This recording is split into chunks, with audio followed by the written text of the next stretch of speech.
Velina mai kako. Welcome to Keep It Aloha, a podcast that keeps it aloha by doing every single job known to mankind.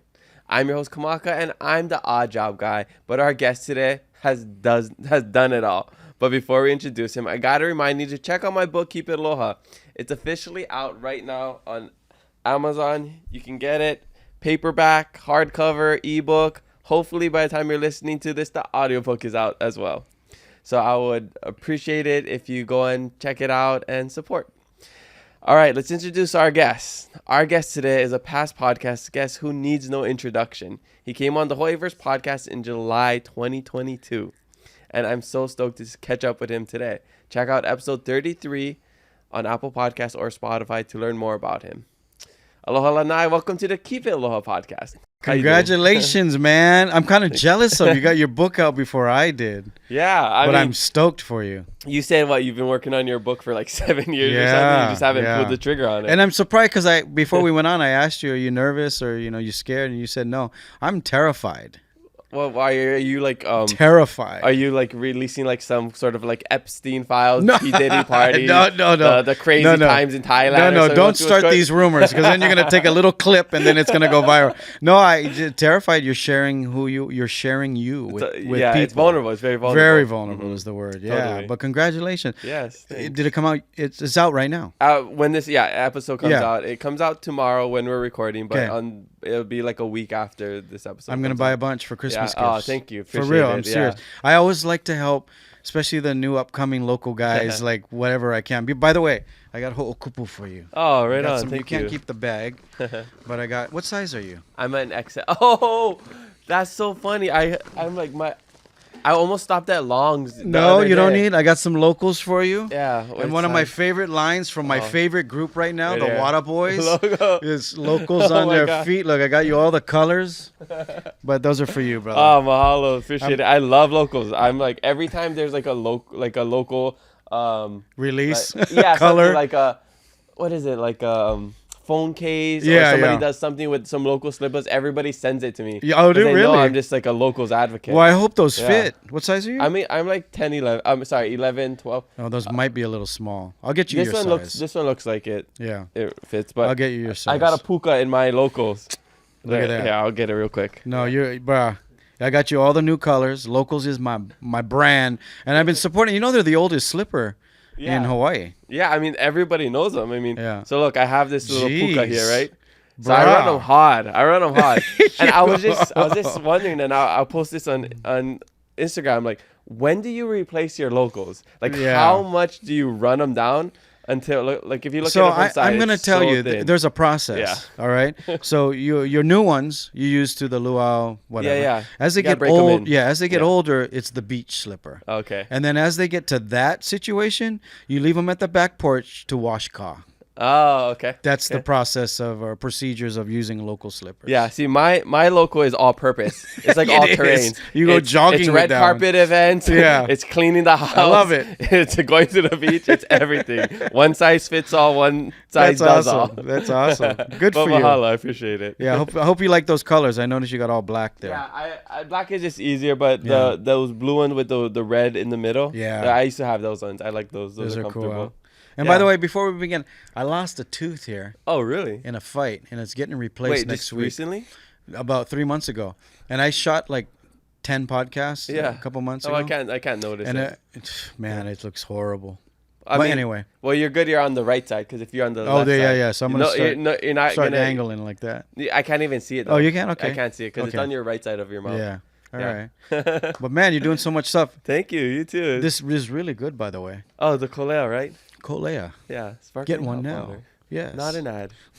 But we have so much to catch up on. And, I know. Since 2022, when I first met you, you have the most viral clip that we've ever had on the podcast. 1.8 million views on Instagram. That's awesome. How much money are you making on that? I don't know. I'm sure Instagram is weird. You don't get paid anymore. And no, you know what? I just got to check the other. It was $50, but okay. But I don't get monetized on Instagram. I don't know why anymore. Did you turn it on? It's on, yeah. They have these bonuses now, and I don't know, but that should be a good one. Yeah, I mean, YouTube is is the most. So that's why I love YouTube. I don't even understand how any of it works, but I got it from Meta. It's $50. Yeah. Like, there's one video I posted. It was a while ago that it still gets me paid. I was trying to figure it out a couple months ago, and it's almost up to like 2,500. Oh, nice. It's not even my video. What? If you follow me, you like reposted something. Yeah, if you follow me, I post mostly like funny stuff of other people, But anyway, we're not gonna get rich off of it. No, it's cool that you're back because we stayed in touch ever since 2022. And you're on, and like I said in the intro, like you've done it all. Like you've worn so many hats over your life, and Jordan and you were just talking about like. His dad watches Anthony Bourdain, and you're like the local version of Anthony Bourdain, and like we can give you that honor. We'll bestow that honor upon you. But you're in the airlines. You've been on the radio. You've been on TV. You've been in many different countries. I think that's why we get along because you've done so many different. We like to do things. We like to do fun, cool things. Right? My mom always said you have to try all the flavors of the shave ice until you know what you want. Yeah. Right. And when I was in high school, I never dated. Like I was very introvert. Wow, we are very similar. And I didn't start dating till I moved here. I was like 17 or whatever, and she said it again to me when I started dating. I was like, I don't know if I want to go out with that girl. And she goes, remember what I said now? You be respectful. You be a gentleman, but you try all the flavors of the shave ice. So that means don't sleep with any of them. But, try the different flavors. A little honey. That's all. Yeah. So this one get bad bread. Right. Yeah, I'm very OCD. But I've always been in that mindset of try everything because you don't know if you're not going to like it. You know? Totally. I'm sure you kind of like, I want to try that. I say too, like finding out what you want and what you like is important, but equally finding out what you don't like is very important too, because you're like, okay, well, let me go this other path. Let me do something else. So keep trying until you find what you love. And, and it goes along with food because as we get older, your taste buds change, right? And people tell me all the time, I do these private food tours and they're like, oh, I don't eat raw fish. And I'll go, where's the last time you ate it? And they go, oh, when I was a kid, I ate some bad fish or oysters and I couldn't hold it in and blah, blah, blah. I said, that was a long time ago. 1 month ago was a long time ago. Try this one. And then they end up 99.9%. Oh, my God, Poké tastes good in Hawaii. I go, yeah, because it's the only place that does it right. That's what I say with poi. I say if you don't like poi, you haven't had good poi. Yes. Because there's some really good poi. And you just, with like food, you got to just find the right one. One of my pet peeves are people who don't try things. Like food when it comes to that food. Bugs like me I'm like, oh, you want to try a bite? They're like, no. I'm like, just try a bite. Yeah. Like, or do you know if you like this? No. Have you tried it? No. Yeah. I'm like, just try it. And they say, that's not my favorite thing. Yeah. It doesn't have to be. Just try it. Exactly. Unless it's like natto or I don't know, something crazy. Like hey, you want to try this porcupine or something. Like, I get it. But if it's like pretty normal, like this. I do have one rule though. If it smells bad, it's probably not going to taste good. That's probably a good rule. Yeah. I was sent on this thing in Philippines with CNN. CNN sent me and these two other really good friends of mine, the Filipino chefs, for like a 1 month tour of all the different regions. And we had to go to this durian farm. You had durian before? I think so, but I know how it smells. Yeah. Yes. The worst. You can't bring it in a taxi. You're not allowed to bring it in hotels. They have signs, no durian allowed, all over Asia, by the way, not just the Philippines. And I walked in the room, and it smelled like death. Every single durian you can think of was on the table, cut open. And they wanted us to try them all. I could not get past number 2. Yeah. Just couldn't do it. And it tastes, one of them tastes like garlic. One of them tastes sweet. Like it had different flavors. Okay. But the smell. That's tough. Yeah. Well, because, I mean, first we eat with our eyes. Yes. And then we eat with our nose. And then we eat with our mouth. Yes. So I think if it doesn't pass those tests, then it's hard to get it to your mouth. When you taste wine, I'm a wine guy. You smell it first because it opens up your senses. And then it brings back almost like a memory. Like, oh, this smells like, pear or Fuji apple. And then it brings back your taste buds. They start getting like, when you walk in a house and you smell adobo. Yeah. And your mouth starts clenching, or you lihimoy. You look at lihimoy, your mouth starts clenching. That's what it does, Yeah. But anyway, are you a big food guy?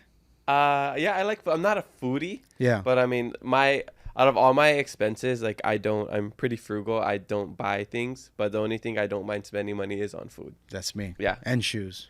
Yeah. Slippers. Actually, I guess I don't spend money. This has been going like 1 year strong. We need to do let's do a Keep It Aloha Lanai's Travel Club to Japan food tour. Yes, and that's what we'll talk about today. Yeah. I think we're talking when we met you, me, and Lincoln, right? A couple months ago. What's up, We were Link? talking about that. Yeah, I was just with him last night at Dave and Buster's.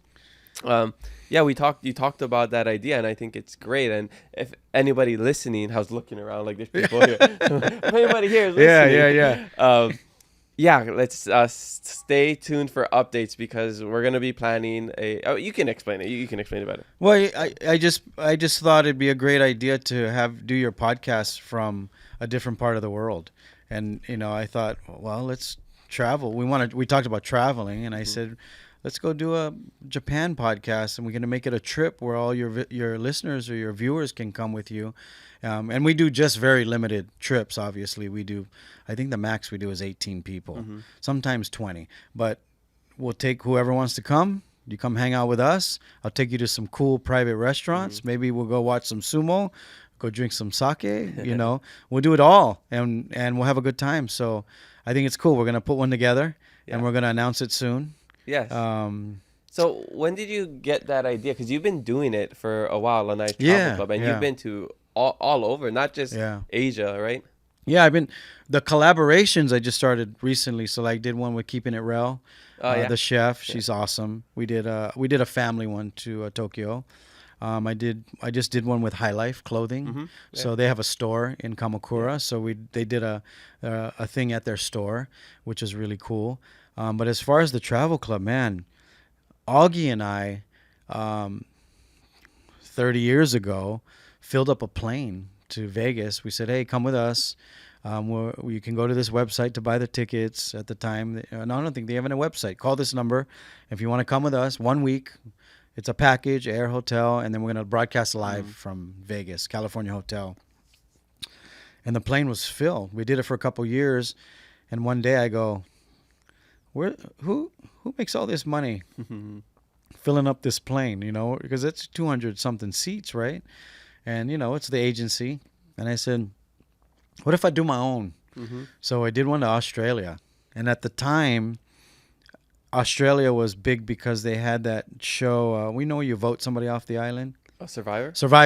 So Survivor was like huge at the time. It was one of the first reality shows on television. So I said, let's base it around that. We're going to go to Australia, and we're going to take you to go see the snakes and the koala bears. So we did all these commercials for it and blah, blah, blah with Channel 9. And we sold 20 seats. I said, let's just make it small. And we sold like 20 seats, and we went. And I said, man, I want to do this for the rest of my life. This is cool. You get to hang out with cool people, local people, and you get to show them a different way, not to take away anything from any other travel agency, but they kind of do bigger groups. I've decided to go in a different route. I wanted to go smaller, intimate, a little bit more deep and special, like private dinners. Because when you have a big group, if you go to Japan, you can't fit. I went with a group of like 8. It was impossible for us to get a table. We ate at the Konbini most of the time because we couldn't get tables anywhere. Yeah, so I know some people, and I know some sumo wrestlers, and we got do a lot of private dinners. We do a private seafood dinner that people love. It's like a 10-course meal for $40. Like that kind of stuff. We do a one that all you can eat Wagyu skewers. Oh my gosh! Yeah. This all you can eat Wagyu is one of the most popular outings that we do. So it'll be fun, man. We're gonna put a whole thing together, a whole itinerary together, and we'll pick some of the things you like, and we'll do some of the things I like, and you guys can come experience it with us. My girlfriend and I, so we gotta go. I'll take you to Akihabara. Akihabara is like the anime capital. Oh yeah, is that the place with the big Gundam? That's stuff? Odaiba. Oh, Odaiba. But that also has a lot of.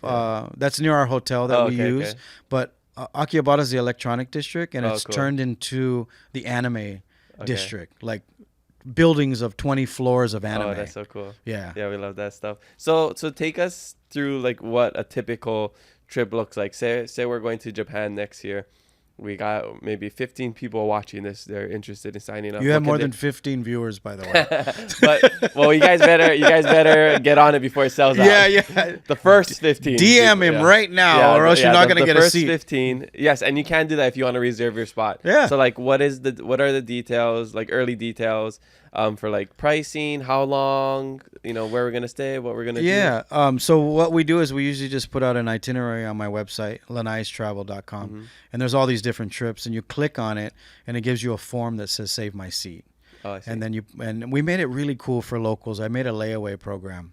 So you can pay monthly. Oh, no way. Yeah, so we do like a 3-month and a 4-month, depending on how far it is. No interest. Oh, that's crazy. The deposit sometimes hard to get back because it goes to the airline and the hotel. Yeah. But everything else is legit. Yeah, because you got to reserve it. Yeah, you got to reserve it. Everyone knows there's a deposit for some. But basically, that's it. You reserve your seat. I tell you when your deposit is. There's like a window, 100 days before the trip. You can't cancel. And then we do an orientation, and we go through all the things we're going to do. It's packed, by the way. You could go do your own trip. I always tell people, you could do your own trip and compare it to mine. It won't even be the same. Well, you price got a private tour, private reservations. Yeah, all of that too. That's so cool. On top of that. Yeah. But yeah, it's travel, sometimes can be overwhelming for people. So what we call our trips is a no thinking trip. I love that. And that's what we do. A lot of people, the alphas, they like to plan their own thing, which is good. I have friends that don't travel with me because they like to plan their own thing. Mm-hmm. But then I have a few friends that have come with me and they go, how did you get in there? Or how did you get all of us in that restaurant, So that's the difference. Mm-hmm. And then you get a lot of free time too, like shopping. And so we'll go to Akihabara, for example. We'll have lunch together, but then you'll have 3 hours to go and walk around on your own, and you'll get a map, and you can only go in this areas. I don't want to misguide people too, so it's weird because people will call me later and go, oh, I went by myself and we got lost for 3 hours. I'm like, well, you should have come with me. Yeah. You don't want to waste time on vacation, right? So yeah, it's pretty laid back. I call it freestyle cruising because you don't have to stick to it either. Mm-hmm. Once in a while, someone will go, hey, I'm going to go do this today, with my girlfriend. Or I say, yeah, I'll help you plan that too if you want to do that on your own. But most of the time, 99% of the people stick with me and we just have a good time. And we do sake tastings, we do sushi classes, we do whatever we want to do. We'll put it together. You just curate the we'll curate it together, but it'll be fun. Cool. And then what's the usual length and price? Just about 7 days. We started doing having people make their own air because I can't touch in a group ticket, I can't touch your miles and I can't touch your upgrade. So what we do is we'll say, all right, we're leaving on this date and this is the flight we're using. You go book your own air. And our packages are around $3,500 to $4,000, just depending what we include in it. Okay. And then do you meet at the hotel? We meet at the airport. At the airport. We all meet at the airport. Oh, okay. And but if people come in at different times and they just meet at the airport? You have to meet at the airport or you have to arrive before us. Oh, I see. Because there's like 3 flights. They all leave at the same time to Japan, and they leave half an hour before ours or an hour before us. So you'll be at the airport before us, and then we meet you at the baggage claim, basically. Okay, cool. Yeah. So $3,500 to $4,000. Yeah. That sounds like a lot, but it includes your private hotel dinners and hotels, which is huge. Not all your private dinners. It gets you access into them. Your welcome dinners included. All your transportation is included. Yeah. The hosts fees and all that is included. And there's a few other things like you get swag when you come. Mm-hmm. Like my last group got a backpack, a T-shirt, a hat, a travel bag. So you get a bunch of swag with it. That comes with it. It'd be cool to end at an onsen, after all the walking. Yeah, and the hard part is if you have tattoos, but we know some of the places that I've been to one in Takaragawa, and it was fine. And it's they have the outdoor one where you can wear like stuff, sure. You don't gotta go all nude. I go all naked, bro. I do it the traditional way, right? Yeah, but that was co-ed. The outside was co-ed. That's why. Because usually it's like only men or only women. Right. Yeah. But there's an outdoor one that was co-ed, and you just have like a little. There's a bunch now. Like I think Tokyo Dome, huge. It's like 3 floors. Oh, really? Onsen men, onsen women, onsen together, and then you have like a room with 5 different types of massages, and then you have relax. It's like huge. It's like big, like Target. Oh, cool. Kind of onsen. Yeah. Nice. So, so we can curate our trip. I liked going to round 1, the team labs. Oh, you like round 1? Those things are cool. That's the game. It's like the games that have different levels. Yeah, bowling. Yeah, have everything. We Karaoke. just mainly did the arcade. My girlfriend and I, we love like Fun Factory and like stuff. So she likes the claw games, the Giggles. Akihabara. Yeah. Akihabara. So maybe that's the one we think gotta of Kalakaua Avenue. Okay. And every other building is games or anime. Awesome. And then every other building is electronics. Okay. That's Akihabara. Yeah. Yeah. We can set that up. I guess, yeah, it depends. And so the itinerary will be on the website. And I guess if people, those things don't really align with them, then. Yeah. Because it's basically they're coming on our trip. And if they like our trip, then. And you get to hang out with Kamaka. That's and basically Faith. it. Yeah. And Lanai. Yeah. And I don't drink, so you can have all my drinks. And we got there you go. And we got to get the Water Boys to come. Yes. Well, that's like my favorite group right now, and I didn't know Jordan was in the group. Yeah. That would be cool. We'll have Jordan, his dad, his mom. We'll play the vocals in the background, and Jordan can just do the drums. You had them on your podcast, right? Not yet. In a couple of weeks, actually, Leva and Calden are coming on. Oh, okay. Yeah, the main singers from Molokai. Okay. Yeah. Right on. Yeah, I follow them on social media. They don't follow me. Yeah, back. come on, Water Boys. Send them a message. Nobody answers. Nobody even reads. You gotta respect Unk.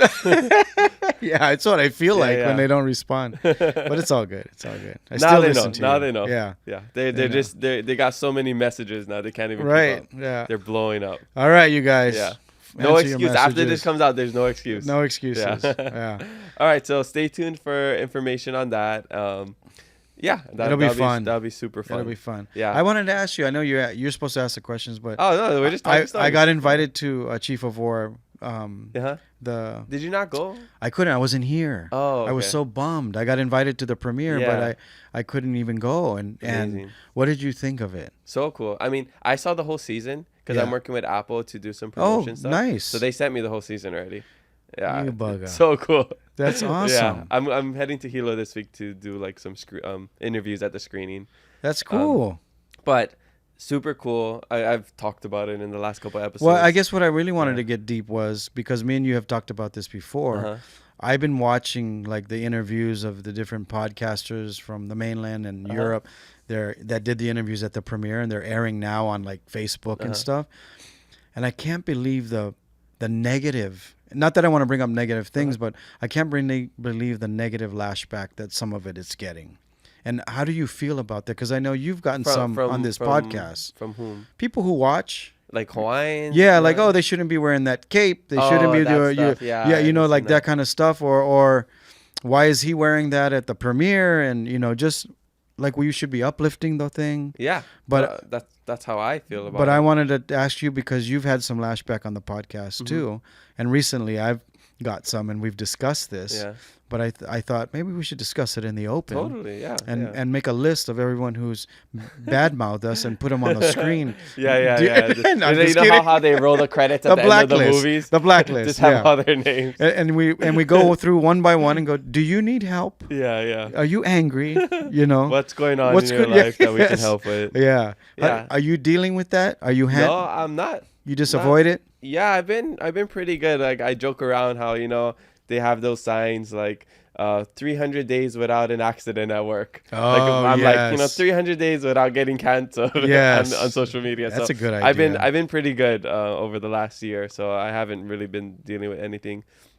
The only thing I would see is like maybe comments about a topic that a guest brings up or something, but that's really rare these days because I've learned how to like cut things and post more intentionally on social media. So I'm like, I think this one might stir the pot a little bit. Let me not post that one. So it's made you more careful. Totally, yeah. Before, because I was just like, I'm not trying to make anybody mad, but in my head, I have the whole context of the conversation in my head, and I post a short clip with the goal to lead people to the full episode. But I'm not trying to make anybody upset. I'm just like, wow, this is a really good conversation that people should have. And then people get offended. I'm like, oh, I guess people aren't ready for that. I mean, people, I guess it doesn't matter. People are going to get offended. But like the last thing I did was a couple months ago, post a video and it was about Epstein. And I just really wanted to know if it was AI or if it was real. And I think everyone who's involved should be thrown in jail, just for the record. But man, I got attacked, and then some guys on the one side started attacking me personally. Really? Like, I went to your comedy show. You suck. Why are you even on stage? Like, it had nothing to do with the conversation. Exactly. But I had this conversation about this with Kimmy A, the singer Kimmy A, who's a good friend of mine, and it was a deep conversation for an hour. And she's like, you know what you got to do? You just have to block them. So I've kind of just blocked them now. Yeah, don't take it personally. But I guess I just wanted to say, if you have different opinions on something, is fine. Some of my best friends and I always disagree on stuff, but we don't attack each other in a negative way where you put somebody down or you go and don't show aloha. And then I go to your page and you're all about aloha, but then you came personally and attacked me. It's like attacking someone's religion. I'm not going to attack your religion. If you believe that, hey, I'm sorry you don't believe it. Don't support it. You don't have to be nasty about it. I guess that's kind of like what the message I'm trying to spread. Yeah. People are just real big body on social media. Big time. Because, like, I just mentioned it in the last episode that there's 90% positive and 10% bad on social media, at least for us. The 10% is a lot louder. Yeah. And within that 10%, 0% of that is in person. I've only been, recognized in public with people saying, "Oh, thank you for what you do. Hey, I love your show." They high five me, shake my hand, honey on the cheek. All positive things. Not one person has said, "Hey, you suck," or "I hate your podcast," or something like that. And that's the bright spot. I'm same thing with me. I guess I'm on a mission to try to stop this negativity towards. I think people are going to things and they want to be heard, and I think a lot of it is insecurity, a lot of it is projecting, and a lot of it is just social media. You follow people that you want to see, that you support. Yeah. Once something pops up on your explore feed or somebody that you're not following and you see it, you're like, this is stupid. I don't want it. But in person, if I see you doing something, if I see you eating Poké with a fork instead of chopsticks, I'm not going to be like, that's so disrespectful. You're so dumb. I'm going to go to my friend and be like, hey, did you see that person eating Poké with a fork? Yeah. I'm not going to blast it on social media or anything. That's the difference, is like, when they see a clip on social media, they feel so like they need to obligated to say something, whereas in person you would never do that. Yeah, and it's just a social media thing. I don't take it personally. I read the 4 agreements. You read the 4 agreements. Yeah, it's one of my favorite for a little while I took it personal. That's why. And the part that bothers me, that bothered me, I think, was you had these people that didn't do their homework, like you were the only one responsible for this item that you put out, and then they're like, hey, I'm like, hey, there's 50 other people that's part of this project. It's not even my project. I put it out there, and then you get attacked. And like, where's the aloha? And then you go and I did it a few times. You go and you click on their page to see who they are, to see if you know them. And it's like these people who are practitioners of aloha, or, put quotes of aloha. And then I'm going, oh, you nasty boy. That's not aloha. It's ego. It's ego. Big time. They want jealousy as well. They want you to think like they do. They want you to do things because in their minds, like, how they're living their life is the way. Yeah. So when they start seeing people not living the way they're living, they get upset. So, for example, like the people wearing the mahiole or the ahu'ula and stuff, like, to me, I'm just like, that's cosplay. Yeah. Like, you got people in anime cosplay, you got people in movies pretending to be stuff. To me, it's honoring. They try to make it this super sacred thing, which I know it is. Yeah. But if you dive deep into the history, I'm sure you will find otherwise. You know, that maybe just our general knowledge, like, oh, only the elites could do that, and only it was very sacred to that time. Yeah. But maybe it was different. Maybe it evolved. And you know what? To that note, I mean, you look at, like, just take Kalakaua, for example. He was wearing English clothing and metal, British, I should say, clothing and metals. And so, and, you know, he was a forward thinking type of guy, and he traveled the world to go find better for Hawaii, right? He went and got electricity. He got a flushing toilet. So what are you saying, that we cannot move forward? Or, you know, I think that's one of the things I want to challenge people is, you got to think forward. If we hang on, there's things that are sacred. Religion is sacred, but you got to share it. You got to let people, you know, be open about what you are doing. It doesn't make it that it's wrong. You know, there's nothing that said you can't do it. You're going to die, you know. Anyway, let's move on. Yeah. Well, the last thing I'll say about this is just people got to realize in this life, we are in control of all of our actions and how we react and what we want to do and what we don't want to do. And you need to be okay with other people doing the same thing. Yeah. How you're able to do what you want to do and have your opinions, other people can do the same thing. And if it doesn't align with you, well, that's fine. Just keep doing your own thing. You don't got to worry about what everybody else is doing. Yeah. It's just, you're going to drive yourself crazy. Yeah. Yeah. So that's good advice. Yeah, totally. Good job. Yeah. All right. I'm sorry. I didn't mean to bring that up. No, I love talking about that. We just talked about that in our last episode. Well, and I think people don't realize that, not people, I don't think you realize that you have a great platform to start trying to be a little bit more, not saying that you're negative, but you can start putting more positivity into people about that. Yeah, I mean, I try to all the time. But there's some people, like, you can't argue with idiots because you're always gonna lose. Yes, right. Yeah. So it's just let them be. I'm gonna do my own thing. We're doing really fun, awesome things. So that we're having a blast. Yeah, exactly. At least we're having fun. They're not having fun. Yeah. So you gotta enjoy your life. It's too short. One thing I do want to get into before we get into the shishi break is this machine sitting on the table. I don't think they can see it in the episode, but let me grab it. This thing is incredible. Yes, this is a life-changing machine that I was put on from Egan Inoue. Yeah, I want to send a shout out to Egan. Yeah. I haven't talked to Egan yet because he called me to tell him, he'd asked me to come and sit on the machine, and I was traveling at the time. Yes. And just so happened when I got home, another friend of mine bought me 2 machines. Yeah. Yeah, so shout out to Dean Sato. And then, you know, so Egan told me about it. My friend Jason and Egan told me about it. And then my friend Dean bought me 2 machines. But this is a PEMF machine. You might hear Gary Brecker, Joe Rogan talk about these PEMF mats that have been around since NASA. When NASA first went to the moon, they had these astronauts that had to come back down to Earth, and they needed to get grounded. So this particular machine is that old, but it was made more on a mat. And this one is a new one that's made out of Taiwan, I believe, that's put together in Japan. And it just came to America literally 3 weeks ago.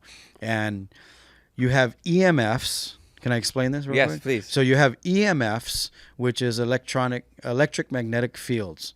Now, if you look at science, the Earth gets hit by lightning 80 to 10 million times a day. It's like every second there's lightning hitting it. Most of the lightning happens in Africa, believe it or not. And then in America, most of our lightning happens in Florida because of the weather. Without these pulses of electricity from lightning, the Earth can't function. And I'm not giving the exact term, but it's something called the Schumann. It's named at something like the Schumann theory or something like this. And what it does is when the lightning hits the Earth, it's putting pulses into the Earth, like your heart. Think of your heart. It's a muscle, right? And it's pumping blood. That's a pulse electric, like similar to a pulse electric magnetic field. Your heart is not connected to a plug. It's not connected to a wire. What's keeping it going? Frequencies. That's what makes it go. When you listen to music, you hear a frequency at a certain level. It makes you feel good. That's a different type of frequency. EMFs, electric magnetic fields, those are bad for our bodies. That comes from the electric, this light, this electric here, your phone, when you push send, it sends it to a tower. Microwaves are worse because it puts out radiation. That's why your parents tell you, get away from the microwave, right? You're putting out radiation into the body. Those are no good. Those are EMFs. PEMF is good. Our bodies can handle PEMFs. It's good for your cellular level. It rebuilds your cellular level, which then gets your blood circulating, which then gets rid of inflammation. When your blood's not circulating, you're getting inflammation, right? Now go back to being a kid. You run around outside, no slippers, no shoes on the grass, you're being grounded. You jump in the ocean, you swim. Salt water, as we know, pulls out negative energy. You walk on the sand, you're being grounded. We don't do that as we get older. We put shoes on, we put slippers, we work in the office all day, we sit on our phones, laptops. We're getting more EMFs than our body is supposed to get. So now your cells are breaking down. You can't heal as fast as you should. These mats were invented to lay on them and put your body to make it get grounded. This machine was built to put on your feet because your meridians in your feet, like, Chinese medicine, herbs, everything is with your feet. They massage your feet first to massage your organs. It goes up the body. Your heart pumps all your blood in the top of your body. By the time it gets to the vessels, it's not your heart doing the work anymore. It's PEMF, it's frequencies. That's why they say, or the Asians believe, your calves are your second heart. So you have to take care of your feet. You have to walk. You have to exercise. You have to keep those things moving, because without movement, nothing functions and you don't get the circulation that you're supposed to get. This thing puts out just enough frequency into the body that is 10 times stronger than the mat. Yep. And it's like grounding on steroids. That's what I tell people. And it's done so many things in the 3 weeks that I've seen people walk in after a stroke with a walker, walk without the walker. I've seen people with gout, no gout. Sciatica, no sciatica. And by the way, this isn't a medical device. This is an electronic device that puts out PEMFs. Yeah, but it's like EMFs. Medical grade. That's how good approved it is. By the FDA, everything. So it's really been an amazing machine, because don't really sell it. I just put people I know have injuries and I put them on it. Yeah, like me. and they're like, whoa, what's going on? The first thing is you feel your ankles warm up, but if you touch the machine, there's no heat coming from it. Yeah, that's the trippy part. Right? You feel tingling. I have a guy who got shot in the shoulder, never felt his shoulder for 25 years, all tingling in the shoulder because his blood wasn't circulating there. I mean, I've seen so many stories on this thing, and it's been incredible to see people feel better. Yeah. And so, me and Kamaka started selling them. Yeah, so I just got mine 2 or 3 weeks ago. I think you said 3 weeks ago. Yeah, so probably 3 weeks ago. So I first found out about this because my dad sent me a post from Egan Inoue, because he follows him. I'll get Egan on the podcast. Yeah, you got to get Egan on. So I was connected with Egan. I went to try it. I started on 10 because there's levels, right? 30 minutes, and then I did 10. Oh, my legs were sweating. Yeah. I didn't even realize they were sweating. They were getting super hot. Like, my ankles started to, like, tighten up, or like I felt pressure, and then by the time I got off, like the back of my knees were all sweaty, and I felt like I did a leg workout. Yes, it was super trippy. So 30 minutes they say is like 2-mile run. Yeah, and I noticed too, it's starting to get to my arms. So like, look, you can't see any of my veins really. Yeah, but when I sit on that, my veins start popping, and everything, like I start sweating too. So after the 5th time I used it, I started noticing I'm sweating more. Now, because I like cold plunges, saunas, and now I get home after a long day. I'm like, I got to get on my PMF machine. I do it right before bed. Exactly. And I have sometimes I like lie back and put my feet on top. Dean said I got to sit up, but sometimes I just lie back and put my feet on. But the crazy thing is, so when these like medical things come out, or these, sometimes these like health fads, or they trends, think people think it's a gimmick. Yeah, it's a gimmick. I'm very skeptical about it. I'm not somebody that like goes directly into it. Like when I met with Egan, I was thinking about buying it, but they're pretty pricey. It's like $1,100. Yeah. I mean, but for the price of your health, right? And you use it every single day. Yeah. And it's life changing, right? I was thinking about getting it. I was kind of unsure. Then you and Dean gave me one. Yeah. So I was like, okay. So I gotta do it. And it's my favorite thing that I've gotten this year. Yeah, like nice. It's such a game changer. Shout out to Dean Sato, by the way. Yeah, I haven't met him. I didn't buy him one. He bought you one, and he bought me one, and that's why I was like, oh shoot, Egan told me about it. But he bought us one. Egan, how can you not buy me one? Just kidding.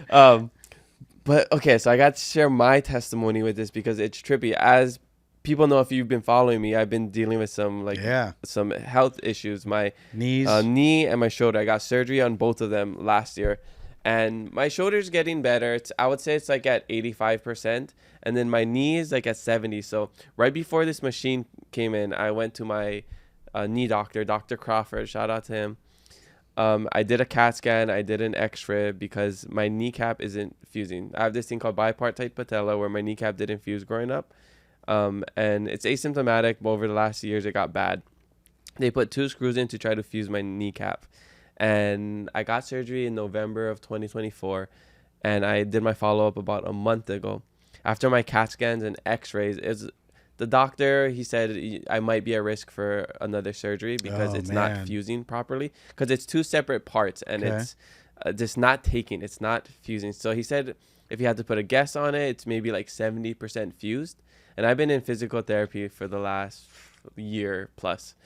So when I squat and I do certain things, there's like this pain that I get over here, even if I'm doing like knee extensions. I did this for about a week after that because I was telling him, okay, I'm going to get this machine. We'll see what happens. I did this for about a week and it's so trippy. So I go to physical therapy. We do these knee extensions to try to test my power.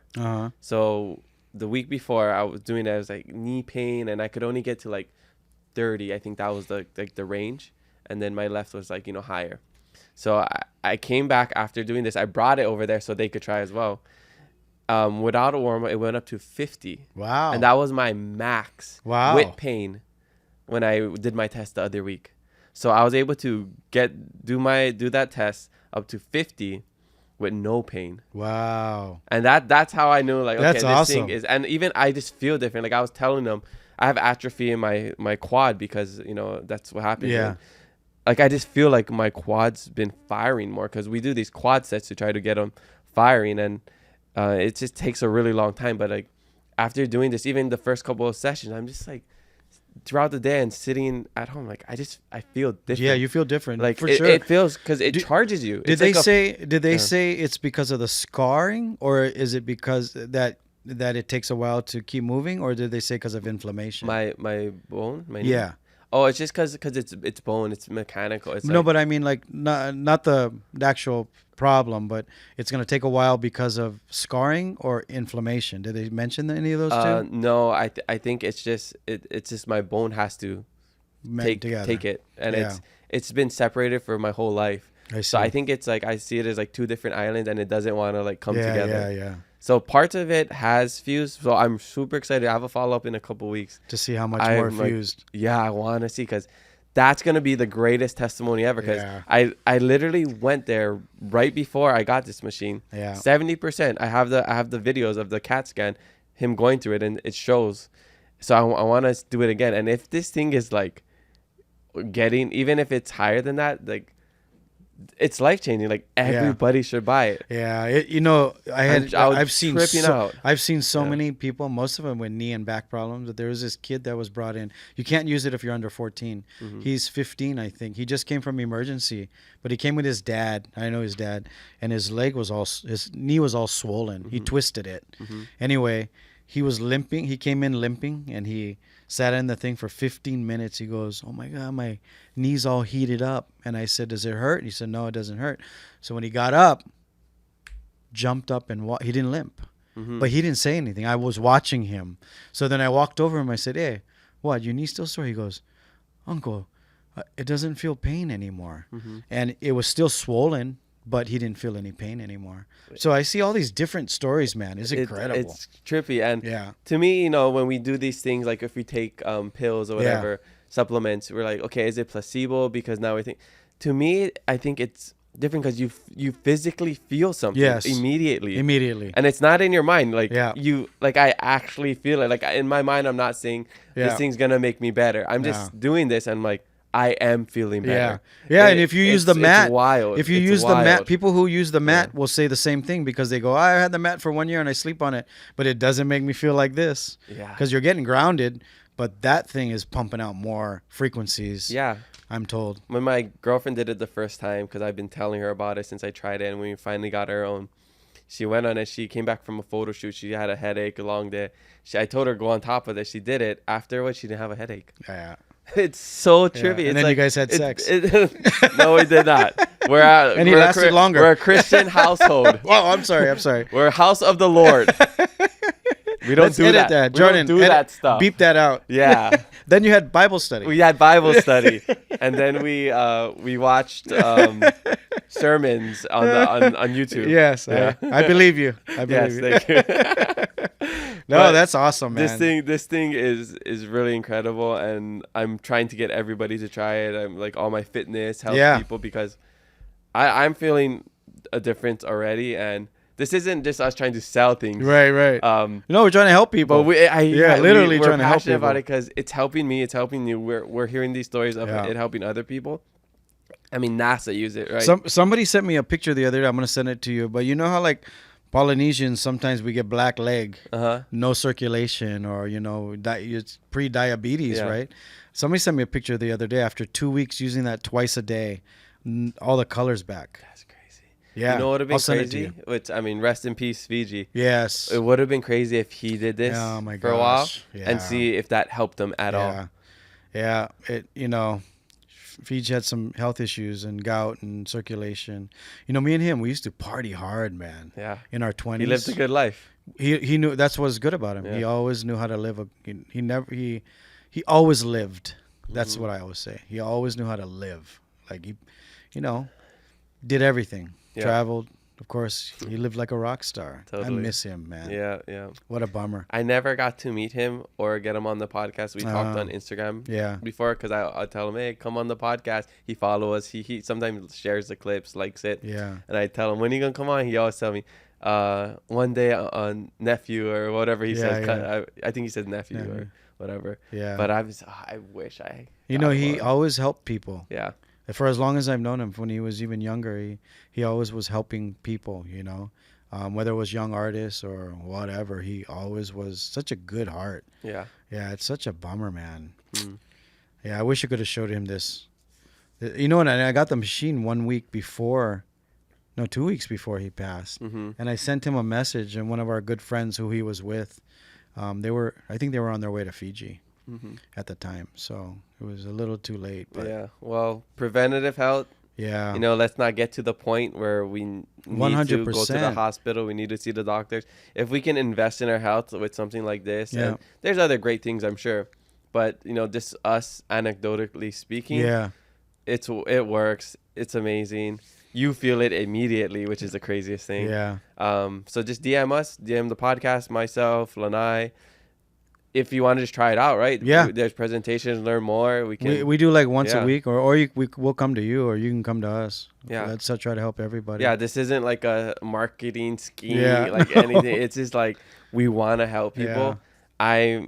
I'm a good case study because I'm going through a lot of injuries. I'm busy, and you're busy. So this is like we are people who need something like this. Yeah. And it's just it's maximizing our life. On Saturday I met one of the biggest eye surgeons in the US, and from a friend. Yeah. And we started talking, and he says he's a cancer survivor, stage 4 cancer. Wow. But he says, I said, do you have any, I never told him about this machine, by the way, but I said, do you have any is there anything bad that's happened from your all the drugs they gave you and everything? He says, yeah, it feels like there's sand in my feet. Like he says, when you walk, you feel like, I have sand in your socks. But you can't get rid of it. So like when you take it off, you feel good, but you can't get rid of it. He says there's like a lot of sand in his socks. So I said, do you know what PEMFs are? And he goes, yeah, I know what PEMFs are. He's a doctor, right? Mm-hmm. So I said, there's this machine, and he goes, oh, cool. Then we didn't talk about it. Before I left, he goes, hey, where can I read up about the machine? So he's staying at a hotel near me. I went home, brought the machine, and I dropped it off to him. Put a note, says, call me when you get it. I'll come pick it up tomorrow. So he calls me, and I go, okay, I want you to sit on it 30 minutes. And he goes, oh, okay, I'll sit on it for 30 minutes. So he sits on it for 30 minutes, and he calls me after. He goes, what is this? I go, why? What's wrong? He goes, I'm sweating. I had to take my shirt off. I feel like I just went jogging. And I feel tingling in my legs and my feet and blah, blah, blah. And I said, oh, if it's too much, don't use it. He goes, can I return it to you tomorrow? I said, of course you can. Because I was just going to pick it up, the next day. So he's had it. I got to pick it up today. Oh, okay. That was on Saturday. So I got to go pick it up today from him. But it's interesting how it's helping different people through different things, Yeah, let's get these into some households. And people are listening to this. I'm sure they're curious. But yeah, it's really good. It's almost too good to be true. Yeah, that's why I'm glad you talked about it on the podcast. I know your podcast isn't about that, but when I walked in, you had it on the table. Because I want to share it with people because it's helping me. Yeah, And if it can help others, then that's amazing, right? Yes. Real quick question: how do you clean it? Oh, just a I wipey. put a little alcohol Wipey, on a paper towel. Yeah. But is a paper towel okay, or do I need like a I microfiber use towel? what you call Lysol cleaner. Oh, okay, just like After I'm done, just wipe it down with the Okay. Lysol cleaner. Yeah. You're fine, because then other people's feet are gonna. go Yeah. on. Usually after I do it, Yeah.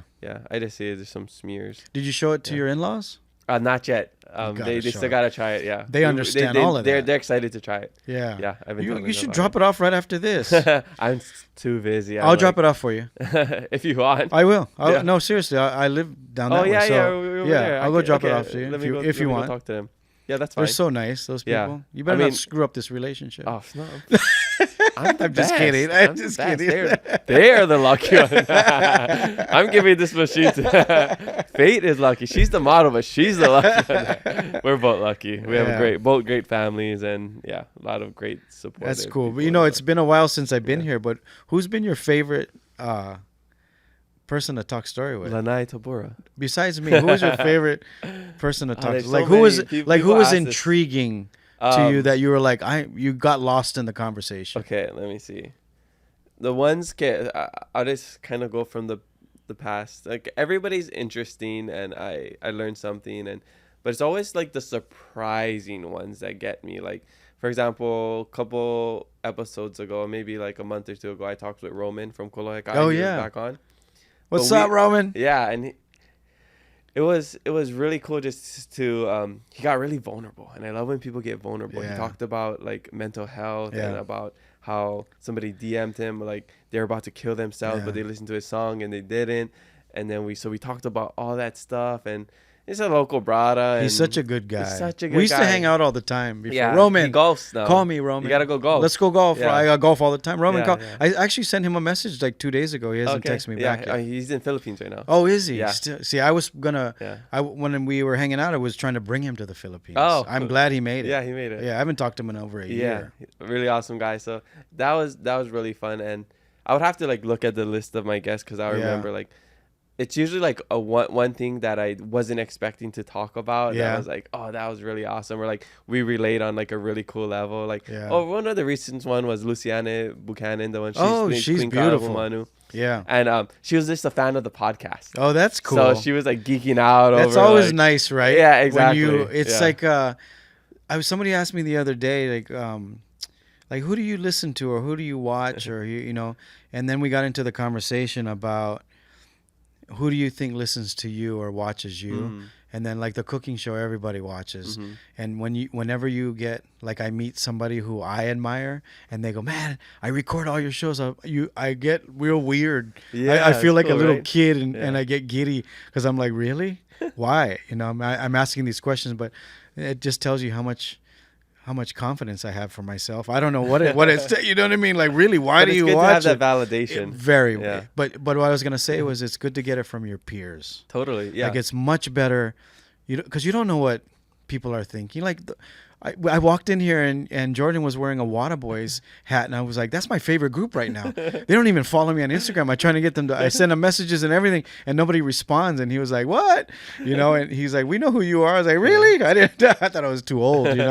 But that kind of validation, because we're all in the entertainment field, I guess. But when other entertainers say that to you, it makes you feel it's really good. Like one of the big ones is so Paula Fungo watches the podcast. Oh yes, I love Paula. And every time I see her like comment on something or like she'd mention something, I'm like, you actually watch it. Like, it's so like Paula, right? Queen Paula. You know, like it's trippy. And then Luciana, she's like super geeked out about it, and we had good banter. And I just who sent me who sent me a message the other day? Apollonia.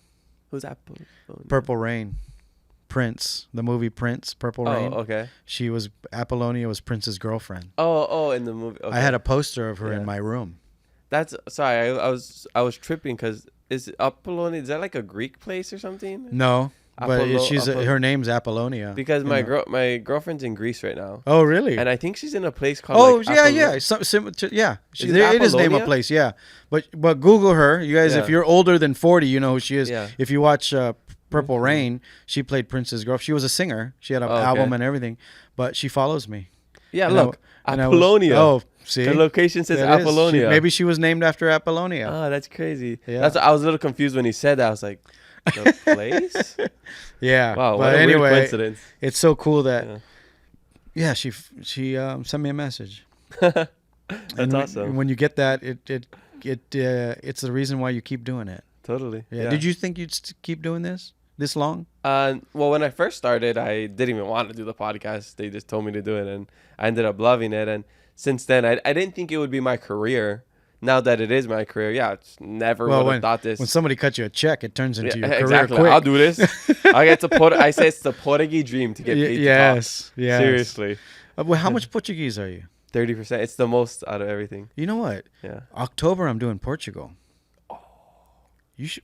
Maybe we should do Portugal. I've been to Portugal once when I was studying abroad in Spain. Where'd you go? We went to Lagos. So you haven't been to Madeira? No. That's where your family's from, the Azores. Yeah. So my roots go back to the guy who first brought the ukulele to Hawaii. Bro, you don't want to come? You don't want I'm trying to get Kelly Boy. Because I'm De Silva. There's a guy, Augusto Diaz, but I'm not Diaz by blood. Diaz is my dad's stepdad. I'm Sonora by blood. So we can go to the Sonora temple in Japan. That would be cool. That'd be cool. But yeah, so I think it was like João Gomes de Silva. That's our ancestor. You know what's so cool is you when you get off the plane. I took Portugal Airlines, and we were the furthest, and you got to walk down, and all the planes are lined up. Has all the pilots' names on top of the planes. Oh, cool. De Silva, De Court, like all these and you're like, this is funny to me, you know. But you know, Kelly Boy de Lima from Capena is one of my good friends, and we've traveled together, obviously. And he went to visit De Lima. It's a town that he was named after. Yeah. But I just filmed there for my travel show, and I'm gonna go back, and I'm gonna do the world tour of King Kalakaua. He went to Portugal, and it was interesting because I was at this palace on the mountaintop, and we're standing in a window next to a table with all the silverware on it from the 1800s. It's a museum. Mm-hmm. And we look out the window. She goes, "Can you see the shoreline?" I go, "Yeah." She goes, "How far do you think it is?" And I said, "Oh, maybe, I don't know, an hour drive." And she goes, "Can you imagine? Your king landed on that shoreline, took a stagecoach from there to this palace and had dinner here."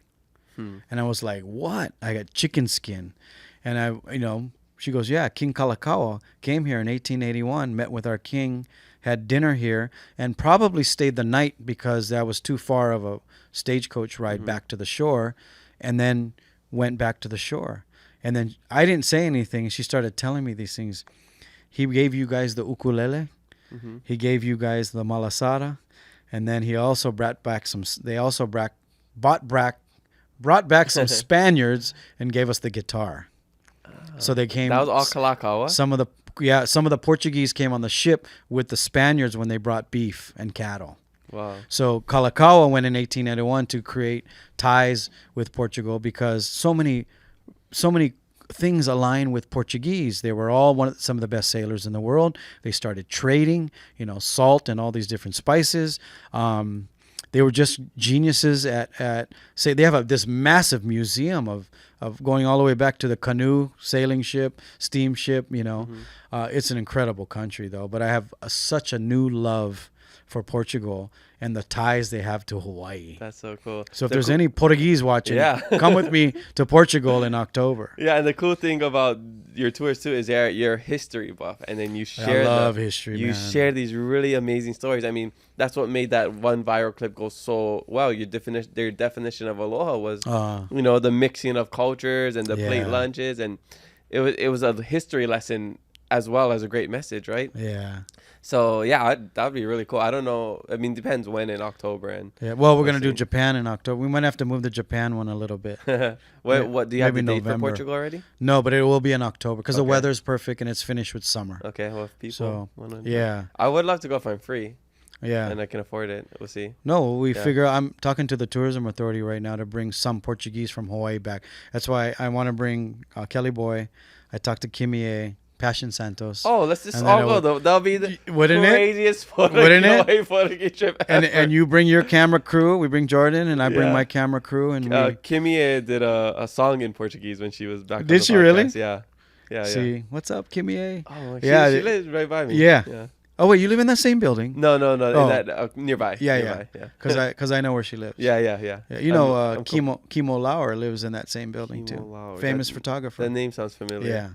Yeah. Famous photographer. Yeah, well, we got some awesome things that we can do. We're going to take a quick shishi break, and we have some social media questions. So we'll be right back. This question comes from Miss Manu808. This person says, ever miss being on the radio? I'm on the radio. In Japan, right? No, I'm on here every afternoon, 2 to 7, Monday through Friday. I'm on 94.7 Kumu. They flipped it about a year ago to old school music. So we play all the stuff you find at Silly's nightclub or Rumors. So I play all the old school jams. Like I play Salt and Pepper, Run DMC, Regulators. Local boys. I play Rice Baby. I do. I play all that era. So yeah, thanks for the question. A lot of people don't know, I guess. I'm on the radio every day, Monday through Friday. Afternoon Drive, 94.7. I'm also on in Tokyo every Saturday on Inter FM. And I'm also on a station called Island Style, Monday through Friday in Fukuoka. Okay. Oh, that's the one in Fukuoka. Yeah. I know you're in Japan. That's why. So I'm on those, and I'm lucky because I get to do them from my house or wherever I travel. I have a little studio that I bring. So I've been doing that. So that's how you're able to do it and still travel. Yeah. Okay. Yeah, my friends call me up. They're like, are you home or you're not home? I'm listening to you on the radio right now. But yeah, I've been doing radio since I was 16. That's crazy. I'm going to turn 56. Do you have any plans to stop it? I can't get away from it. I really, it's weird. I tried it for a few years, and I would end up like on radio in San Francisco. Or I'd end up, people always hire me. And it's, it's fun. It's easy money. It's not like I'm digging a ditch. So why not do it, Yeah. Radio is hard, though. This is easy. It's not live. It's, you got to be on your feet. But, radio was social media back in the day, I always say. And everyone got their information from it. I think Hawaii's very unique. Japan's very unique because they all still listen to the radio. But Hawaii still listens to the radio in their car.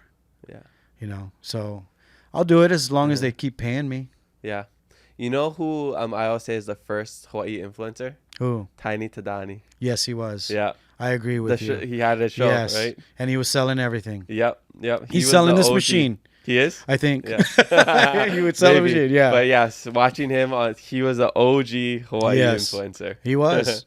And I don't know if people know this, a side fact, DJ Hoppa Boy is his son. Yeah. Shout out. I love him. I've known Tyler since Tyler. Oh, Tyler? Taylor.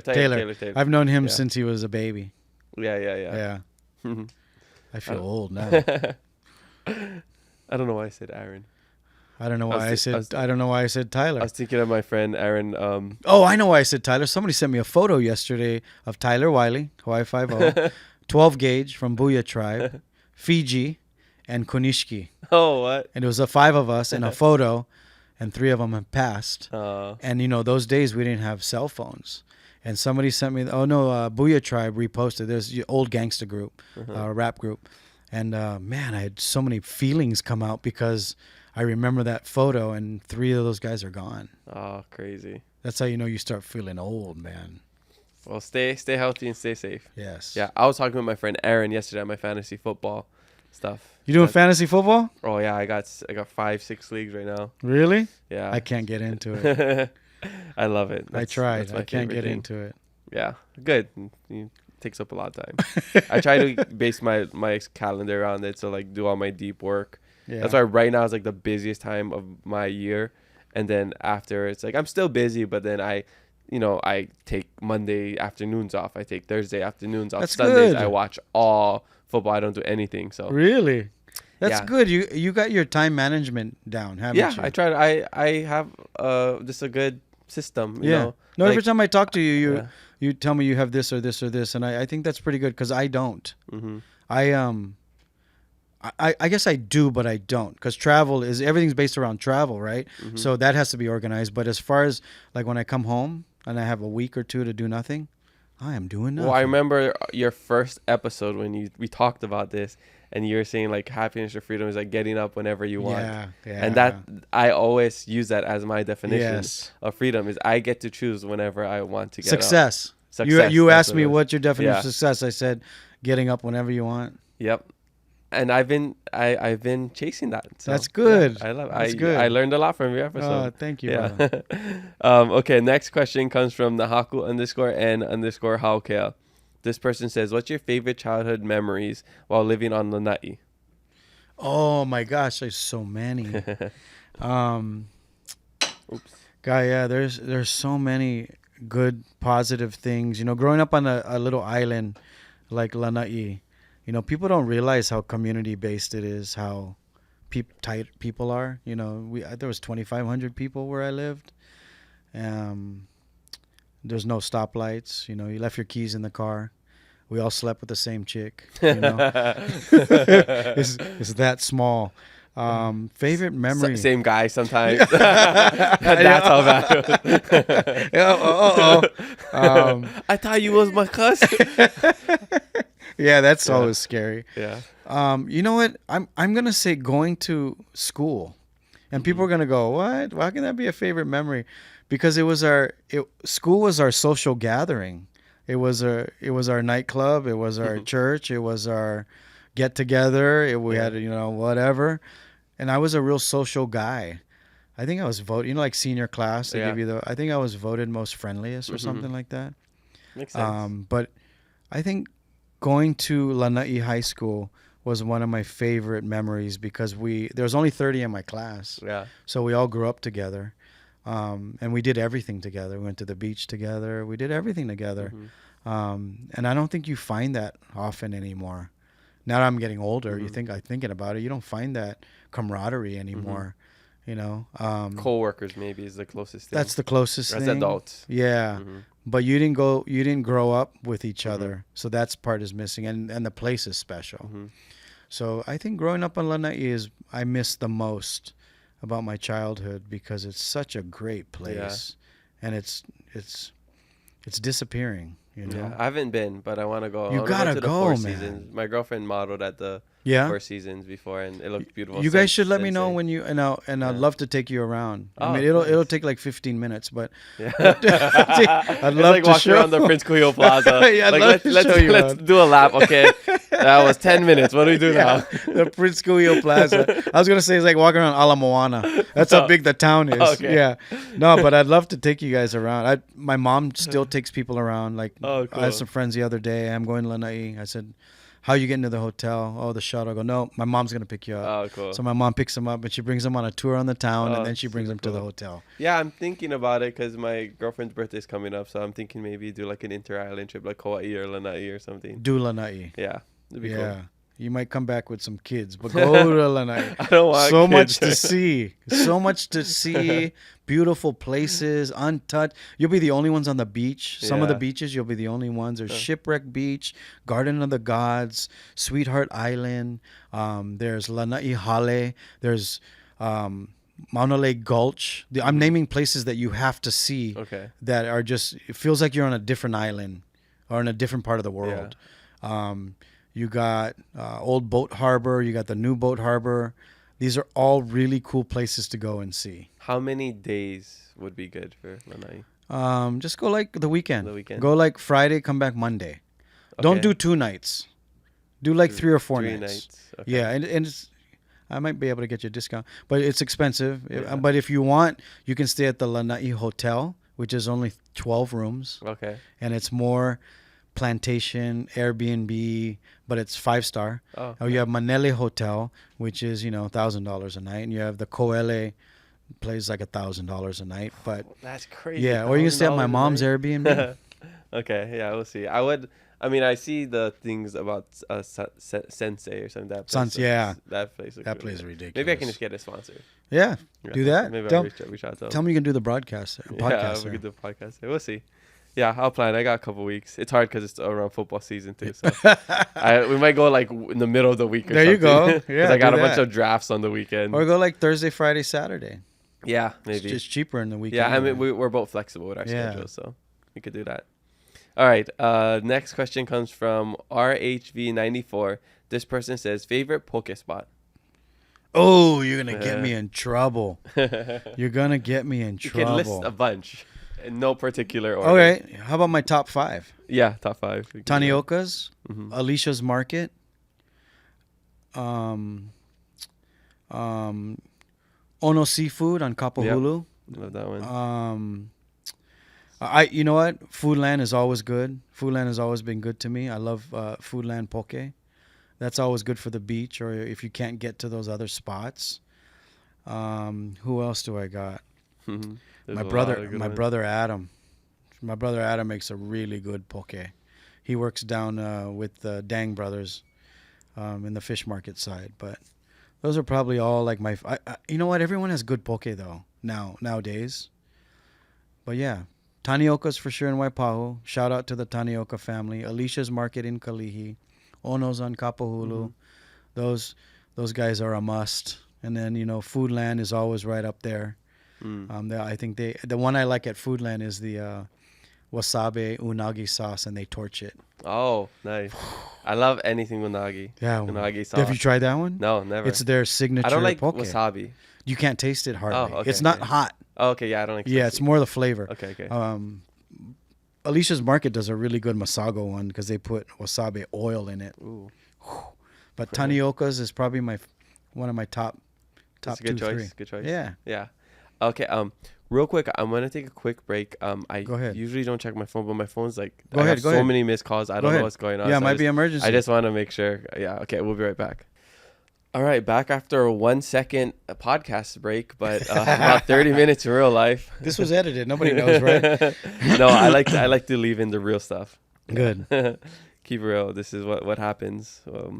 All part of just running a business. Got to put out fires. Yes, you do. All right. Next question comes from Nani Tato. This person says, it's known that keeping a food business alive is tough. What's the most important advice you have for anyone wanting to start something? Oh my gosh! If you're gonna get in the food business, don't even do it. Don't do it. Yeah, man. I hear it's a grind. The lifespan. Mm-hmm. I mean, that's why I started supporting mom and pops restaurants, like promoting them, filming at them, getting them on the show, is because you want to keep them open, right? Our favorites are going away. Yeah. I think the hardest part is finding a good manager, because then you have to go and do it, and there's so much day-to-day things that you got to do to stay open, and if you're not going to give 120% of your time, don't even do it, because it's so much work, man, the details. And then you have to find consistency. So a good manager that knows the business and that's consistent and has the same values as you do, then that's the only way it's going to work. Or else you're going to do it. Totally. And how long can you do, 15, 16-hour days? Even if you're only open for breakfast, think about how many hours you got to put in if you're just a breakfast spot. Yeah. I know it's tough. I was just with Alicia Flores right before this meeting with her and Joe Jitsukawa, past podcast guest. He runs Junbi at the Royal Hawaiian Shopping Center. So we were talking stories, and they're talking about how it's a grind. Don't do it if you're not passionate about it. Like, it's brutal. Managing's the hard part, because Joe, he's a YouTuber. He got into this, and he says the hardest part is like finding a good manager. Like, because he has to do everything. Yeah. And it takes him away from all the other stuff. So he wants to like exit. Yeah. But he wants to, or just basically just have somebody run it. He doesn't want to have to run it all because it takes so much time. Yeah. We're lucky because we have a partnership, my brother and I, with another company that does this for a living. Oh. So we have a restaurant in Japan. Excuse me. This is the water. Yeah, the bubbles. I don't drink soda, by the way. Yeah, so. same. Yeah. Except poppies. Poppies are the only poppies, thing I is that drink. What it is? Yeah. Oh, those are good. Yeah, it's like prebiotic. Yeah. Probiotic. But yeah, we're lucky because we have a really good team in Japan, and we're opening in the airport. Oh, cool. By the time we're not until next year. Early next year we're opening. But if you don't have a good manager, it's gonna be a tough one to survive. Yeah. Yeah. I've had 3 restaurants already. I might gotta connect you with Joe. He might need some advice for this. Anybody I can help? Yeah. Let me know. Okay. Next question comes from DVN.Strauss. This person says, what is your high and what is your low? Ooh. Let's start with the bad news first. We'll always end with the good, right? Yeah. I think that my low is seeing how our people don't support each other. Like watching it on social media, watching it on the news, just seeing people argue, conflict, especially today, like when we need to all support each other. That really depresses me. And I've been trying to watch less or look at social media less, because it seems like every 5 things comes up, it's something negative. And it kind of depresses me. It keeps me on a low. And somebody asked me the other day about, when you travel, good, huh?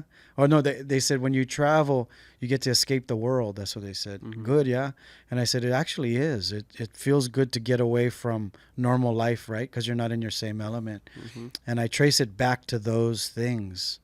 Like I have a neighbor always arguing. It hurts me. I'm a little sensitive like that. I'm seeing people post things that are negative, seeing people argue with each other.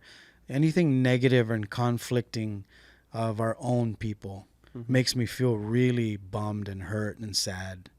I think my highs are seeing people succeed. I love watching what you do. I've seen people do cool things, artists, when they do well, it's kind of cool. Like, yeah, we got another win, Jason, another win, these little things, it gets me excited, because then there's like hope that we can do some good things in our community and for our own people, and people, hopefully one day people stop moving away. It's kind of a bummer, so these little wins of people being successful is kind of like one of my highs for sure. I love that. I think we're very similar. Like, Yeah. I don't like negative. I love positive. Yeah. I love Yeah. seeing people succeed. I don't like seeing people Yeah. sad. Like, it's a very simple mindset, right? Like, yeah. let's be happy. Let's be positive. Let's not do bad things to others and talk about others negatively. Like, it's one of those things, like, I wish the world was so great and awesome. Like, I'm a peace guy. Maybe we live in a dream world a little bit. But like you asked me to come on here, I was like, hell yeah. When? I'll come in an hour. I'll come in an hour. I know. I think it's kind of last minute too. No, it's like, it's so great. It's like, I want to support these kind of things. And, I'm getting old. I'm not going to be around for that much longer. I can't wait to, listen to your book. I'm an audiobook guy. But I can't wait to your book. Can I come back on and promote it when it comes out? Yeah, totally. It's another 7 years, hopefully. No. Hopefully not. No, honestly, when you said you were coming out, your book was done, I was like, shit, I got to get my book out. So you kind of put a little fire under me. Like, I got to get my book out. Please, can I just have a special section where you talk about you and Lincoln's travels to... He doesn't tell me anything. No, I cannot. He's like, I will never tell you about... Yeah, Fight Club. We don't talk about Fight Club. Yeah, Lincoln and I have a history. We had some good fun back in the day. No, but I think as I'm getting older, I have and somebody has said this recently, and I have always said it to people. As I'm getting older, my responsibility is to help people that are younger. When you're younger, you're kind of trying to figure out where to go, and then as you get older, you go, oh shoot, I should have done that, or I could have done this, and you kind of want to pass that on to people. So I think not just kupuna. When you get into your third quarter or your second half of your life, I think part of our responsibility is to help encourage and lift up, because you're the future, right? So I think people have forgotten that, so if you're an older person and you're watching, hey, part of your kuleana is to go and help the next generation, not to beat them up or give them a bad time about stuff. So awesome. I hope I answered the question. Yeah, that's what Lincoln is doing too, which is why I love him, and he's so nice. He's like, he just wants to help out the younger generation. He's always saying he's getting so old and he doesn't have kids. He wants to like give back and make sure. Lincoln's been for years has been saying he's going to help me. You're not young enough. You don't meet that age. All right. I get it. All right. Yeah, I mean, whenever I go on one of these trips, I'm sure Lincoln will come. He's always traveling. Yeah. Always. Yeah. All right, last questions come from my stepdad, Khalil Robinson. He texted me right before this podcast, and he's like, "Hey, ask Lanai these questions." He says, "Are there Hawaii Japanese restaurants that are comparable to Japanese restaurants in Japan in regards to taste and quality?" Yes, we have some really good old school restaurants. Sunrise on Kapahulu Avenue. Okay. It's hidden right behind that coffee shop, which is next to Rainbow Drive-In. So there's Rainbow Drive-In, there's a 7-Eleven, there's a coffee shop, and then hidden behind, I think that place is like 50, 60 years old. Wow. But that place is Okinawan. Try the pig feet soup. Ethel's Grill, one of my favorite restaurants. They're going to relocate. They've been open 50 years or so. Okinawan influence, one of my favorite Japanese restaurants. I'm saying of all time, like even going to Japan as much as I go to, that's one of my top 10 restaurants for sure. Ethel's Grill. Unagi Sushi has been around, I think, 50 something years. That's another classic. I think quality and price is another great one. My favorite, excuse me, my favorite restaurant of all time in Hawaii, and still is today, is Sasabune. That's on King Street. Oh, yeah. I drive by it all the time. It's an omakase. I've been going there for 25 years. Shout out to Fiji and Mike Miller. We were going there when nobody knew about it. It was a husband and wife team. They win Restaurant of the Year every year. And the reason I like them is not just because of the quality, and it's one of the cheaper omakases, is because they use local fish. Okay. And a lot of the omakases are flying in their fish, but they're using opelu. They're using, all the fish that's from Hawaii, and they do some stuff from Japan. But that's cool. Yeah, there's a handful right there, and I'm sure there's a few more that I've missed. Okay. That are equivalent. Did I answer the question? Equivalent to Japan? Yeah. Same quality? Okay. I gotta try those places out. When you're talking about fish, I learned this the other day because my sister told me. People say ahi tuna. Yeah. Oh, so tuna is ahi. Yeah. But she said that's actually because it's actually incorrect, because if people say ahi tuna, they're saying tuna. It's just the Hawaiian version of tuna and tuna. But she said there's different types of tuna, like Japanese tuna. Yes. Ahi is specific to Hawaii. Yes. Is that true? Correct. Oh, okay. So when people say ahi tuna, it's not necessarily saying tuna. Is it still saying that? I'm confused. You know about what? This. There's a good argument. Okay. That's a good argument. But it is ahi yellowtail from Hawaii. You have, the bluefin tuna is from Japan. Well, there's bluefin in Mexico too, but it's cold water tuna. Wow, that's a good argument. Right? Let's see it in the comments. I know. Maybe we'll post this and we'll see. Because I'm confused, because I always thought that if people like just saying tuna, right? Ahi tuna. I was like, okay. Well, you speak Olelo. Yeah. What do you call tuna? I guess ahi. I don't know. I don't really use that in my vocabulary. Yeah. Just me'ai, this food. Yeah, me'ai is food, right? Or eat like in fish. Yeah. So I don't know. So yeah, I think it's I just say, can I get the ahi?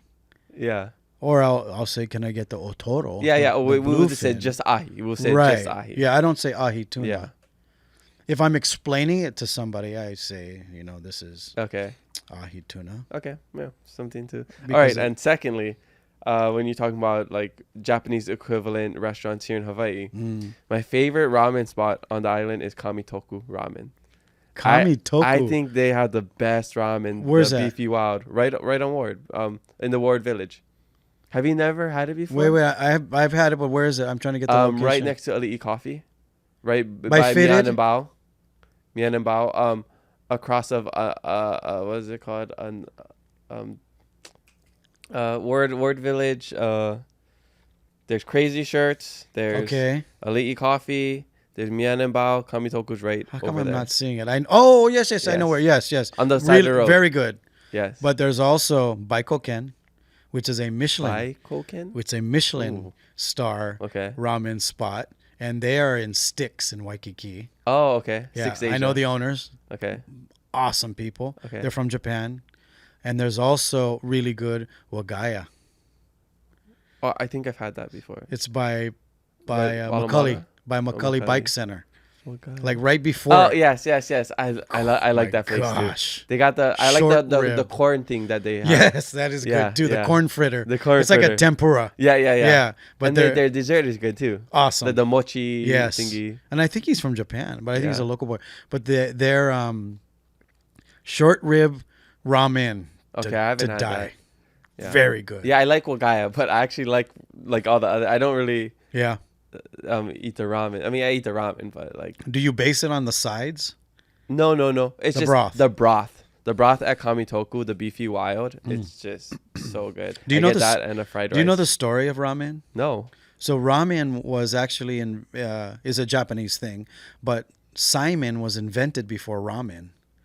Saimin means thin noodle, was invented by the Chinese who brought it to Hawaii on the plantations. And what they did was they used opai or shrimp broth, right? That's saimin.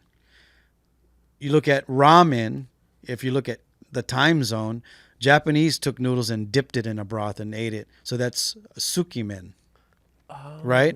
So they saw the Chinese put the noodles in the broth and then they created it's actually ramen. And we call it ramen because the Japanese can't pronounce the R. Yeah. Right? So it was ramen.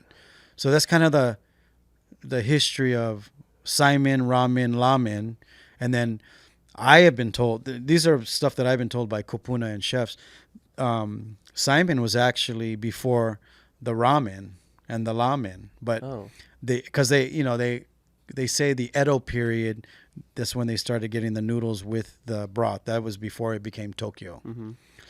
And then you look at the plantation days, which started at 1850s. 30,000 Chinese people come to Hawaii between 1850 and 1860s. Japanese wave didn't come till 1857, 1858. A bunch of Japanese came from Okinawa, and even that's different from the noodles sensation. But yeah, that saimin, I always tell people, it kind of was invented on the plantation. That's crazy, right? And it's the only Hawaii is the only place where you could get saimin at McDonald's. 100%. And saimin we eat at baseball games, football games, everything.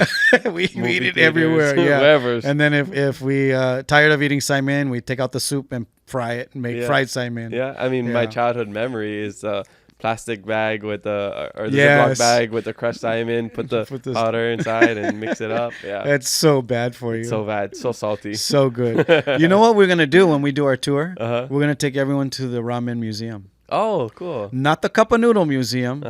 Ramen museum. Traditional. It's badass. Oh, you know what I really would love? Like a like I like weapon like katana or like some sort of like when I was I forget what city we're in Japan. My girlfriend and their friends, they went to like a capybara cafe or one of those like pig cafes. And I was just wandering by myself and I saw this like sword, like they do lessons and stuff. And I was a samurai museum. Something. They have a ninja one. I like that stuff. Yeah. Okay. Yeah, I like that stuff. I learned how to use nunchucks. Oh, really? How to use nunchucks. I used to when I was a kid. Yeah. I think everyone thought they were badass at it. Yeah, I love nunchucks. Yeah. I got a couple of pairs at my house from Madagascar. Oh, nice. Yeah. Oh, we got to see you use them. Yeah. We'll find one in Japan and I'll test my skills. All right. Follow-up question after that says, besides Japanese food, name 4 other ethnic foods you enjoy and rank them in order. Will you do food excursions to those cities as well? Oh, man. Why do you do this to me? Japanese is probably number one. Probably number one. Yeah. When I'm homesick, Hawaiian food is always like, I need to eat, poi and some fish or, I need to eat poké or something. 3 is probably Italian. But the Italian has been creeping up to 1 and 2 because of the Japanese. The Japanese have the most Michelin stars in the world. Oh. And the most Michelin stars, most of those are Italian. Oh. They have this amazing pizza craze that's going on right now. And I go to I've been on a quest to find the best pizza in Japan, and it's really difficult because there's so many good ones that haven't been exposed yet. And there's one that I go to called, I'm not going to even say it. It's in Shibuya, and you have to stand up. There's only like 17 people or 18 people that can stand. And it's a little pizza oven, $5 for a 10-inch pizza, and I probably eat 5 or 6 of them because they have all different types, right? But the Japanese have done an amazing job with Italian food. So when I say it's creeping up, I'll bring you to a couple of really good Italian foods. And I've been to Italy about 10 times. Oh, cool. That's where my girlfriend wants to go, Italy. That's her number one spot. Beautiful. And when you go eat food in Italy, you don't feel bloated. You don't feel like I'm tired of it. It's fresh. Everything's That's how fresh. I feel when I go to Bocconcino. Yeah. Because they're straight from Italy. Yes. It's like I eat the sandwich and like, I feel great. Chef Donato. I love Chef Donato. Yeah. I've known him for 30 years. Super cool. Yeah, and so when you talk about in order, it's probably Japanese, Hawaiian, Italian. If you've never been to China, the Chinese food is a different level. It's not like some of these places you go, it's oily. It's not oily. They're on another level too. So Chinese is somewhere mixed in with Korean. I love Korean food, so they're probably right there at 3 and 4 tied. Okay, nice. And then what would be 5th? He said 4, but perfect. So you're good already. Perfect. Yeah, mine is Japanese, Korean, Hawaiian. That's my top. Okay, 3. And I think Hawaiian's not number 1 because they're so minimal. Exactly. There's it's not a lot. Something you eat every single day. Yeah, you cannot. It's like a grad party. It's like if you go to Highway Inn, Helena's. Yes, and I think that's why we crave it, we appreciate it more, right? Because we don't eat it every day. It's just like the ahu'ula and the stuff. Only the elites can have it. Yeah, exactly. Here we go. There's another clip with a bunch of comments. All right, last question for my stepdad. He says, similar to Michelin stars, what's the chances of doing a Lanai stamp where you have a body of local food experts who award a Lanai stamp to restaurants based on food taste, quality, cleanliness, and other industry standards? I'm laughing because my friends are like, you should create a thing where you put a stamp and you get your approval. Like your big face. Yeah. Lola has that on her cap. What's up, Lola? Just your big face on it. That's my that's my business card. Yeah. I will never do it because of the ridicule I will get from people. Because food is like wine. It's all depends what you want. Food is like beauty. It's subjective. This girl might look subjective. This girl's a 10 to you, but maybe a 9 to me. I don't think you'll make everyone happy. Like even Michelin, when they do Michelin stars, there's probably 100 restaurants I think deserve a Michelin star that'll never get it because they're a hole in the wall mom and pop's place or whatever. Vietnam, some of the best food in the world. Thailand, oh my gosh. I just was there for 2 weeks. Some of the best food in the world.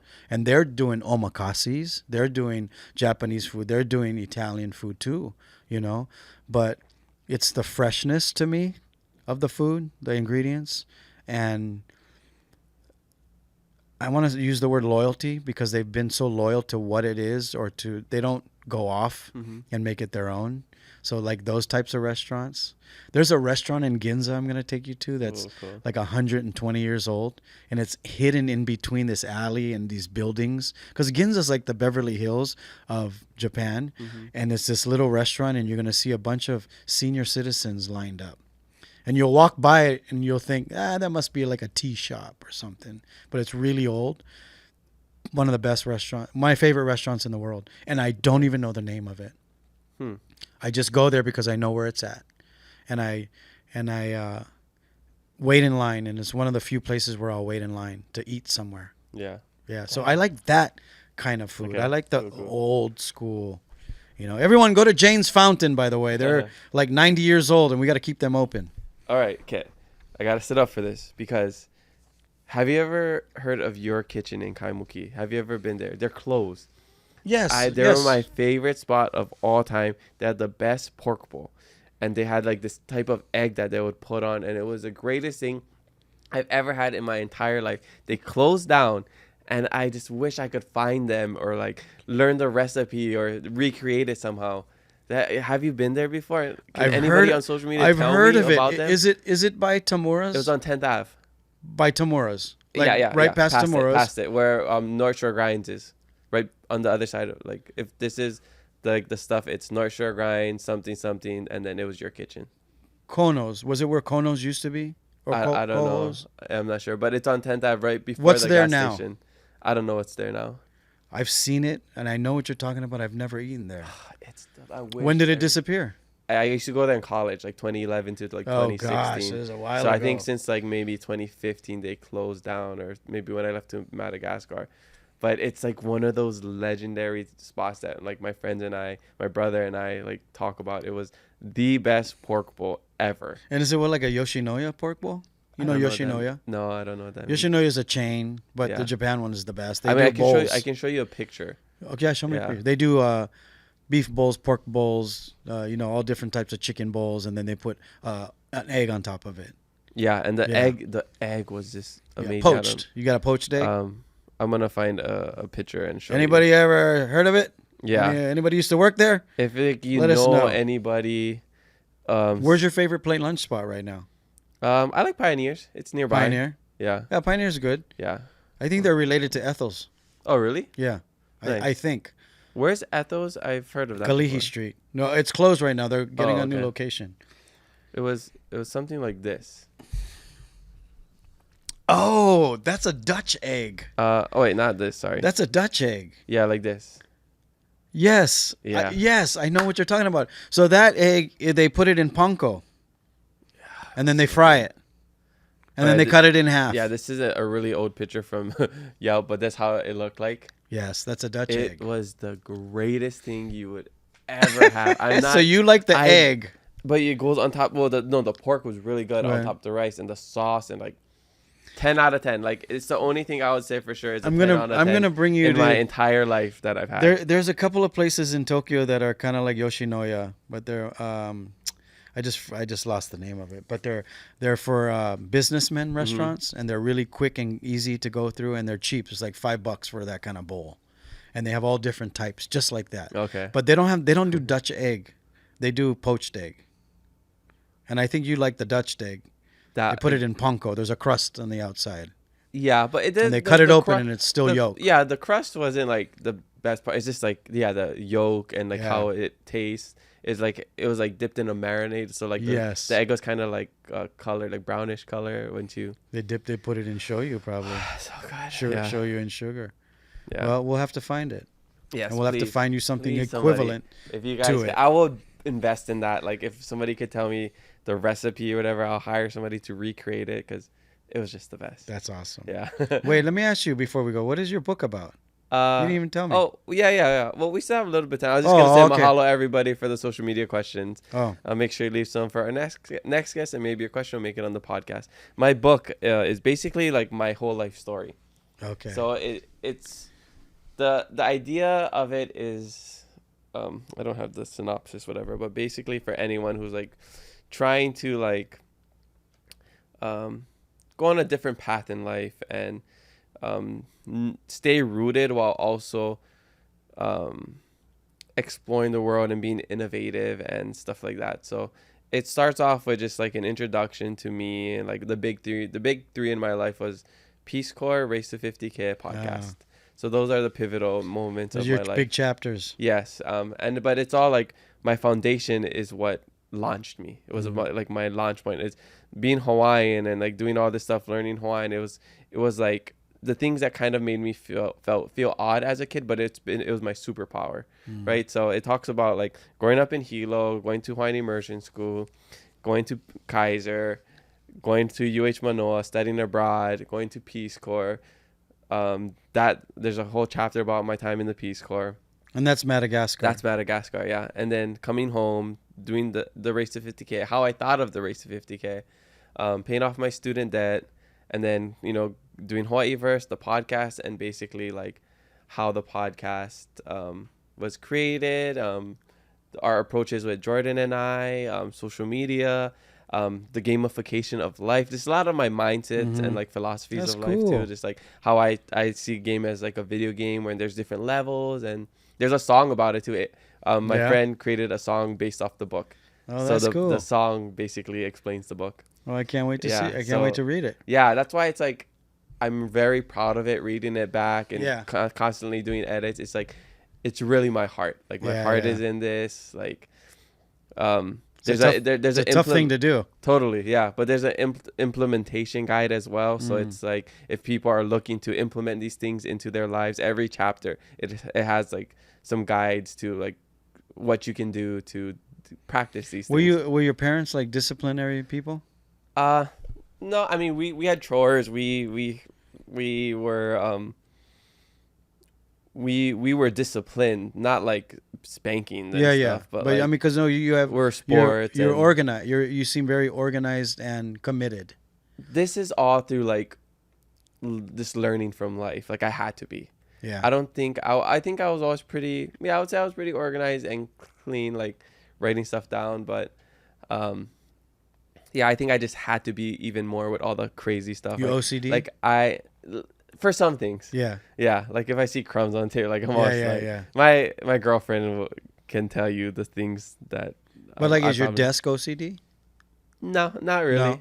I'm okay with an organized mess. Yeah. I don't like messes, but if it was like. Yeah.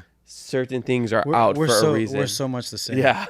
Like I tell my girlfriend. That's why I'm asking you these questions. She moves stuff around at the house. I'm like, if it's out, there's a reason. Yeah. Like, that's it funny. it's just how I work. But yeah, the book is just like really good, and there's a lot of Hawaiian implementation. Just like, oh, this reminds me of like the Hawaiian word kuleana, because responsibility, and keeping it aloha is like it gives so many definitions of keeping it aloha. Do you think people are being fellow Hawaiians are being more hard as the days go on or as time goes on about questioning your Hawaiianish? How do you say your being Hawaiian? Doesn't it seem like personally in general I guess in general. Do you think it's getting like people are becoming a little bit stupid with it?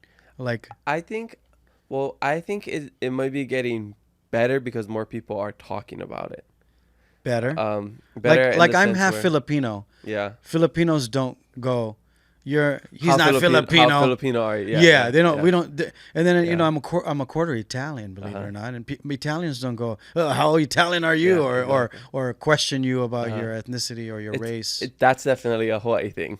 Yeah, isn't it? Isn't it weird? It is weird because all the places I've ever went, we care about these things so much more than other places. I think it's bad, and I think it is bad because we make this like the biggest problem that we have. Where there is like, okay, well, there's homelessness, there's drug use, there's people dying, people being bombed, there's people starving, there's actual poverty. Yes. Like, oh, sorry you can't, afford your gold chain and your lifted Yoda. Like, there are people who don't even have a car, gotta walk miles just to get water, Yeah. I think we're ignorant to a lot of the things going on in the world, and that's why we must leave or have to have a global perspective. Yes. Because we're so narrow-minded and we think the world revolves around us, but it doesn't. It does not. We are. I'm so glad you said it like that, because that's the same way I think. Mm-hmm. I have a few friends that I've known my whole life, and they maybe just go to Vegas. Yeah. Then they're happy. They just go to Vegas, which is good. And that's fine for them. If that's what they want, that's awesome. But then you get into this discussion, and it's like this. Yeah. It's like, dude, do you know why the Chinese act like this? And they're rude and they're pushy and this and this. And they're like, yeah, because they're assholes. I go, no, there's a reason why they act like this. There's 5 billion of them in this little space. So all they know is about survival, or I need to get there first, or I need to get in line before that guy. And that's why they act like that. So if you understand how somebody acts, you can understand who that person is or where they're coming from, right? And I see, well, this probably goes back to social media too. I see our people attacking each other. And then you go and you figure out, okay, where are they from? Or you do a little homework and you notice, oh, well, maybe this person has not seen the world, or maybe this person is stuck in that island and does, and it's something that I've been trying to like get out in the open with people, to have the discussion of like, you don't need to be negative like that. Think about where that person is going through. Or, one of my good friends, Mike Gangloff, he gets car rage all the time. And he's like honking at this lady. And I go, dude, relax. I go, what if you just came from a funeral and her daughter died? And he just sat there and looked at me like with this, why you got to say it like that for? And I go, because what if she did, you know, she made a mistake. You never made a mistake before, but he got so worked up for it. And I'm going, this is part of our problem. You're getting worked up. She's getting worked up. There was no need for the workup, right? And this is why we are all, this world is becoming like this, you know? You got to keep it aloha. Keep it aloha, yeah. And that's basically the message of the book, is that it's not just a phrase, it's a lifestyle, it's a mindset of how to keep it aloha. And empathy is the thing that's lacking the most. Empathy is the big And the only one. way to get empathy is to go through those things. So like with I think my strength is I've been around so many different people in many different countries, spoken many different languages, that I can relate to almost everybody. That's such a great thing to have. Because travel is the biggest, is the best and biggest thing you can do for education for yourself. You learn so much more outside of a classroom than you ever do in the classroom. You can go to an airport and you can see who's traveling and who's not. In the TSA line, you can see who's traveling, who's not, who's losing their cool, who's, how come I gotta take off my shoes? You know, you can totally tell. And I've been more open to this, so I've been helping more people. Like you'll see somebody in line and I'll go, hey, I just want to let you know that I know you have a computer, a laptop in your bag. They're going to ask you to take it off, and they're also going to tell you to take off your shoes, because we're like 2 more people ahead, you know, and they'll go, oh, I didn't know, thanks. And I'm going, you didn't know? When did you not? In my mind, I'm saying that you didn't know. But yeah, I think it's good that you're doing that. Yeah. The message that you're putting out. I mean, just get to know people, try to understand, you know, listen to understand, don't listen to just judge and respond, be curious. And yeah, for me, I'm just like, I have so many conversations, I met so many people that I know the different archetypes of people. Yes. Like, when I meet somebody, I'm like, yeah, I know 2 more of you. Oh, I know 3 more of you. I know 10 other people just like you. So that's why when I have social media, people coming at me, or I meet people in life, I'm just like, okay, I know how to read people, and like, okay, this person is like that. Maybe I don't want to align myself with them. This person is like this. Oh yeah, I could. We totally will be friends. Like, I'm a really good read of people, just because of the experience that I've had around people. That's awesome. I just love my upbringing has allowed me to exist in so many spaces. Yeah. You know, in the Hawaiian side, in the local side, in the abroad side, like I feel like it's I'm like very lucky that my mom's like you, and I'm very much like my mother, but my mom has so many different types of friends. Yeah. Do you ever hang out with somebody and you're like, well, this guy's a all-star athlete. Oh, this guy's a bookworm. Oh, this guy's a model. Oh, like all these different. Usually it's people like all in the same. Oh, we're all fish. We all go fishing together. Yeah, you have something that right. Together, yeah. But like my mom has all these different. She sends them to me. And she'd be like, yeah, I want you to talk to my friend Hoku. Oh yeah, who's Hoku?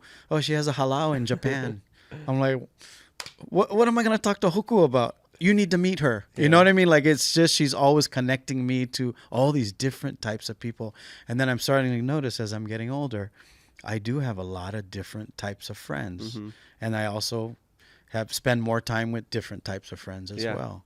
And it depends where you are in the world and what point of your life. Because at some points, like for when I was in Madagascar, I was kamaka in Madagascar to them. They have no context of me anywhere else around the world. They didn't know me playing sports, growing up, Hawaiian. As a podcaster, they knew me as kamaka in Madagascar with long hair and fish eye. And so like that's the craziest thing about like reconnecting with people outside of my cohort is like we've only known each other in the context of Madagascar. Who are we outside of this? Like so when they come to visit me and like I'm doing all these things, it's like it's so interesting. It's like this is a whole new world. And super. It's awesome though. It's awesome. Yeah. I was in Thailand for 2 weeks. I'm starting to do medical tours to Thailand. I know. I want to get in on that. We got to talk about that on your podcast. Yeah, and I spent 2 weeks in Thailand filming this last month, and I noticed that there's no racism of any. There's no. Oh, look, the Popolo guy. Even if it's to be funny, there's none of that. They look at ladyboys as unicorns. They look at there's like zero discrimination or what do you call it? Thoughts of somebody being this or that. There's none. And it's a trip to go and see it because Thailand feels like Hawaii 30 years ago. Mm-hmm. It felt like living on Lānaʻi, and all these different people just lived together and got along, and nobody gave a shit about what you were wearing. Yeah. Or nobody cared that, you're 250-pound muscular guy wearing high heels. Nobody cares. We were all the same. That's cool. My girlfriend modeled in Thailand, and she wants to go back for a couple of months, do like a whatever they call it, a season out there. Yeah. So if she does that, I want to get my life to where kind of how you do. You batch record, and I can just like take 3 months off, live in Thailand while she's doing that, and you can go film there. Yeah. It's an incredible country, man. Yeah. Vietnam is the same way. It's like 25 years like Hawaii used to be. I think that's why I like going to these places. It feels like Hawaii was on the plantations. Yeah. With traffic. With traffic. Yeah. We got to do Madagascar one day. I really, that's on my bucket list, that's man. That's going to be so How long does it take to get there? Forever. So my game plan, because it takes really long and it's really expensive. It's like you're going to spend at least $2,000 on flights. What about a cruise? They don't have cruises there. No, you go all the way to the bottom of what's next on the right. It's Mozambique. So you take South Africa, Mozambique. Take a cruise to South Africa, and then you catch the plane to. Well, so my game plan is, because we took a 15-hour flight from New York to South Africa, and that's long. But my goal is to do a Europe trip, maybe a week in Europe or whatever. Fly, because they have direct flights from France to Madagascar, because they were colonized by the France. I'm gonna guess it's like 10 hours. Oh, that's manageable. Yeah. Go to Europe, go from France to Madagascar, then Madagascar back to France, do more of Europe, and then back. It's not too bad for me. I do 20-hour flights all the time. That's crazy. I've never been on 20. What flight's 20 hours? Well, you got to stop. So here, Japan is 10, and then I go Jakarta or Indonesia is another 8 or 9, and then layover 2 hours at the airport. But so it feels like 24 hours. Basically. So all my trips that go deeper into Asia, I tell the guy, whoever's traveling, you got to plan on losing a whole day. Yeah. Just plan on a day. Madagascar is at least like 48 hours. Is there one international airport? Not international. Oh, it's not even international. You got to catch a puddle jumper. I guess maybe. No. I just know it's like a small airport. Yeah. But it's like the big planes, like France or. Oh, so yeah. South Africa. I really want to go there. It's Ethiopian Air. Okay. Operates out. Do I need to get shots? Nah. I don't want to get any parasites. You can take like prophylaxis, like malaria prophylaxis, but depends where you go. Because there's a city there now, right? There's a city, and then you go outside, and it's like more rural and very traditional, like old school people living like back in the days. But I mean, you got somebody that I just want to go soon before I forget more Malagasy. No, I would like to take you for my travel show, and then you take me everywhere. So when I do it, I have somebody that knows the area. No, call me in for Madagascar. Yeah, it's on our list. Okay, right on. Yeah. I like to ask all of my guests the same question about keeping it aloha. You didn't get a chance to answer this because we were Hawaiiverse Podcast back then, but I like to ask all of my guests what keeping it aloha means to them, and I want to know in your life, how do you keep it aloha? How do I keep it aloha? Not what aloha means to me. Because you already gave that definition. Yeah. I don't know how we beat that one. That's the best definition of aloha I've ever heard. Thank you. Yeah. It's such a tough question, I think, especially today, because it's I don't know, how do I keep it aloha? I'm trying to think of a situation that I was in where I was going to lose my cool, and then probably I can give you the best answer. Driving is a good one. Well, I don't really lose my cool driving. I'm pretty mellow. That's good. I'm pretty mellow guy. I don't really get upset. I don't get mad. Yeah, same. My girlfriend I heard her telling her parents, the only time he got mad at me is he said it, I'm really pissed off right now. That's what I said. I don't remember that. How do I keep it aloha? I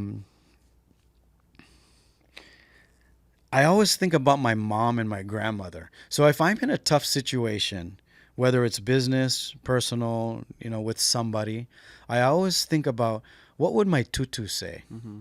How would my mother handle it? My mother and my grandmother are incredible people.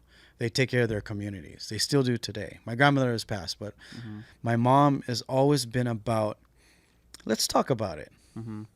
How come you mad? Like when I would come home upset or whatever, she'd say, how come? How come you mad? What's making you mad? And I'll go, oh, Kamaka. And no. What did Kamaka say to make you mad? Or what did he do to make you mad?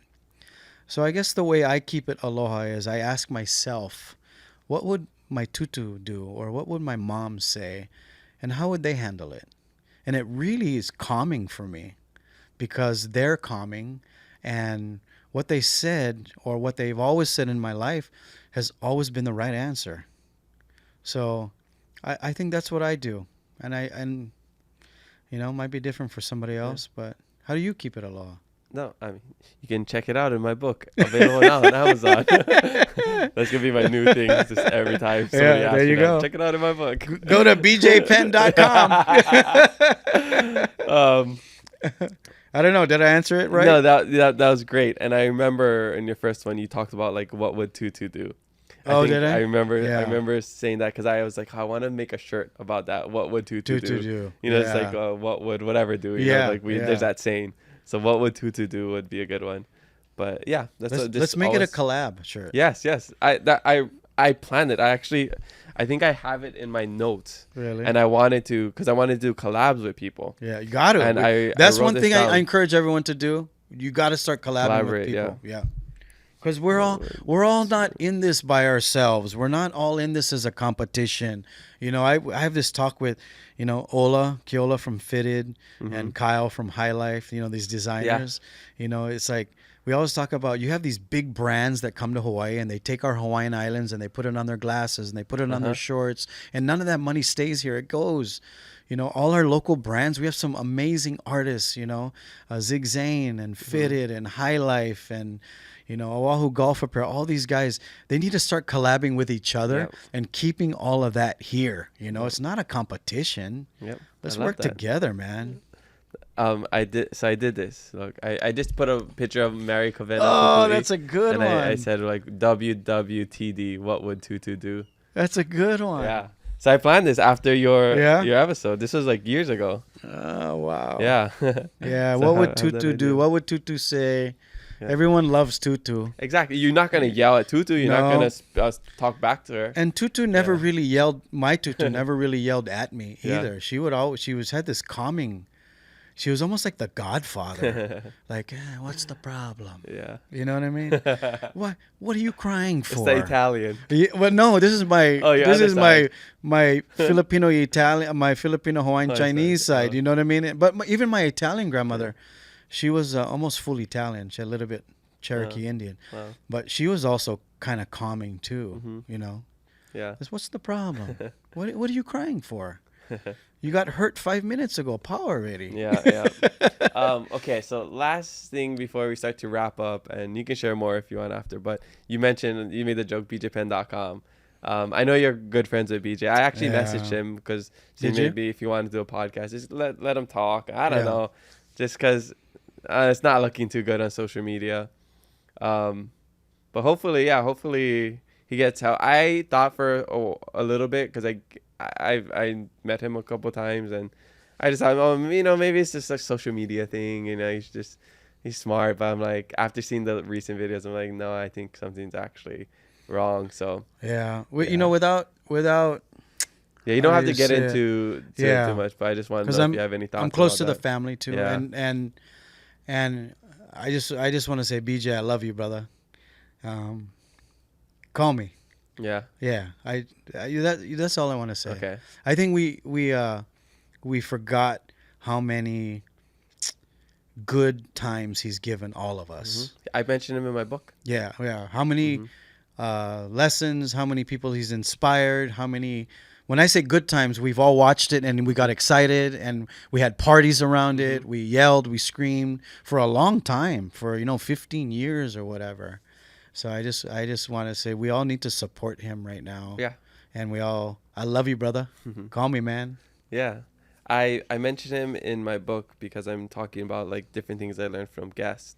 And BJ is the one who showed us that it was possible to be on the biggest platform at the highest level. Yeah. Regardless of, his personal life, what's going on now, you cannot take away his championships and what he's done. He was the only person from Hilo in my lifetime that was like a champion, that was like at that level. Like, it was so inspiring to see that. So that's why I'm just. And it was different too when he was a champion. Life was different. Gosh, at that time when he was a champion. But just in that. I mean, regard, he is a champion. Yeah, people can have different opinions, but for me, he's always going to be one of my like role models or inspirational figures. Yeah. In that time, because like. Good. It was I remember gathering around when he was fighting Jens Paul. I remember the Ultimate Fighter with him and Jens Paul. I remember watching it around like my family and friends and being so stoked, like how we watched Max Holloway. Yes. I remember the feeling. I remember the feeling. That's what I'm talking about. He gave everyone so much good feelings and pride. He gave everyone so much pride to be from Hawaii. When we heard Hawaii 78. Yes. Oh, you had chicken skin. I got chicken skin. Yeah, right now. Me Look too, at that. Yeah. But man, he's so awesome. We shot a pilot for a new show about 2 years ago, and I really want to We were talking to Netflix, we were talking to ESPN, everyone was interested in it. But basically, it's called the regiment, and we're learning different regiments of champions of what makes them a champion. Awesome. But not fighters. It's fighters. We were gonna do a rodeo champion. We were gonna do a sumo wrestle champion. Cool. Learn what they eat, what fuels them, what do they do mentally, what do they do, to prepare for the big show. All of that. That's cool. We shot the pilot with Nate Diaz, Big Boy, and Chito Vera. Oh, cool. Yeah, nice. I'll show it to you one day. Okay, awesome. So I'm really proud of it, and the timing is bad. Okay. Well, it's hope for the best. Yep. We're coming to the back end. Is there anything else you want to share? Anything else going on? Bro, what you got coming up? Congratulations on everything. I'm proud of you. You too. We don't hang out every day, but I'm always proud of you. I know you're in my corner. Always in your corner. Thank you. I have cousins on the mainland that watch your podcast religiously. Cool. Even them, they said, "How come you don't do the Keep It Aloha podcast?" I said, "I was one of the first guys on. You guys didn't see it, but it was called Hawaiiverse Podcast." Hawaiiverse Podcast. No, I really like what you're doing in the community, and you're creating a lot of conversation. Colbert Matsumoto came up to me and goes, "Hey, do you know this guy, Kamaka?" I go, "Yeah, he's a friend of mine." He goes, "He asked me to be on the podcast." I said, "You should go on the podcast." Or did you ask him? I didn't ask him talked to be about on the about podcast. the podcast. We talked about the podcast. Yeah, talking about the podcast. And he's OG. I hear. He's like, what he's doing for our community is insane. And he doesn't talk about it. He doesn't tell anybody. He just shows action. And what he's doing is pretty cool. You need to befriend him. He's an awesome guy. We met already. He's the one who brought me onto the advisory council for the Housing Hawaii's future. Such a Sterling good guy. Higa connected me with him, and then I didn't know who it was, but I got lunch with him at Tango. Good. And then Cobra Matsumoto, remember the name. He's one of the OGs, and he's behind the scenes. Yeah. He's a Lānaʻi boy. Yeah. Judge Del Rosario, another one that works with him. He's a Lānaʻi boy as well. These guys are doing a lot of good things for Hawaii without the government. Yeah. So that's what, and I think that's what I would like to say. If you're giving me a chance to say something, if you're involved in your community, get more involved. And if you're not involved in your community, get involved, because we can do things without the government. We don't need there's so many things that need to be fixed, and we have the opportunity, and we have people around us that can help fix these different things. Once you start doing something, you're going to start feeling the gravitation of all these people who are trying to help you do something for your community. I'm afraid for our community. I'm afraid for Hawaii. All my friends want to move away. Everything's too expensive. There's so much crime. It hurts me. It's heartbreaking to see it. And I think we need to get more involved as a community, and don't just look at it and swipe or look at it and make a comment. Do something about it. Yeah, totally. But you're doing the exact thing that you're supposed to do. Yeah, I feel like I'm where I'm supposed to be. Yeah. And I have people like you to look up to, and people who have paved the way for us. So it's a little bit easier for us when we have good mentors and people to follow and look up to. Yeah, totally. Awesome, man. Yeah. Congratulations. Thank you. I want to do my last fast 5 questions. Okay. But it's a newer thing that I started after you were on, I think. So these are just rapid fire answers, okay? Favorite childhood snack? Simon. How, like in the bag? No, regular with the broth, the char siu, fish cake, green onion, gotta get egg. Okay.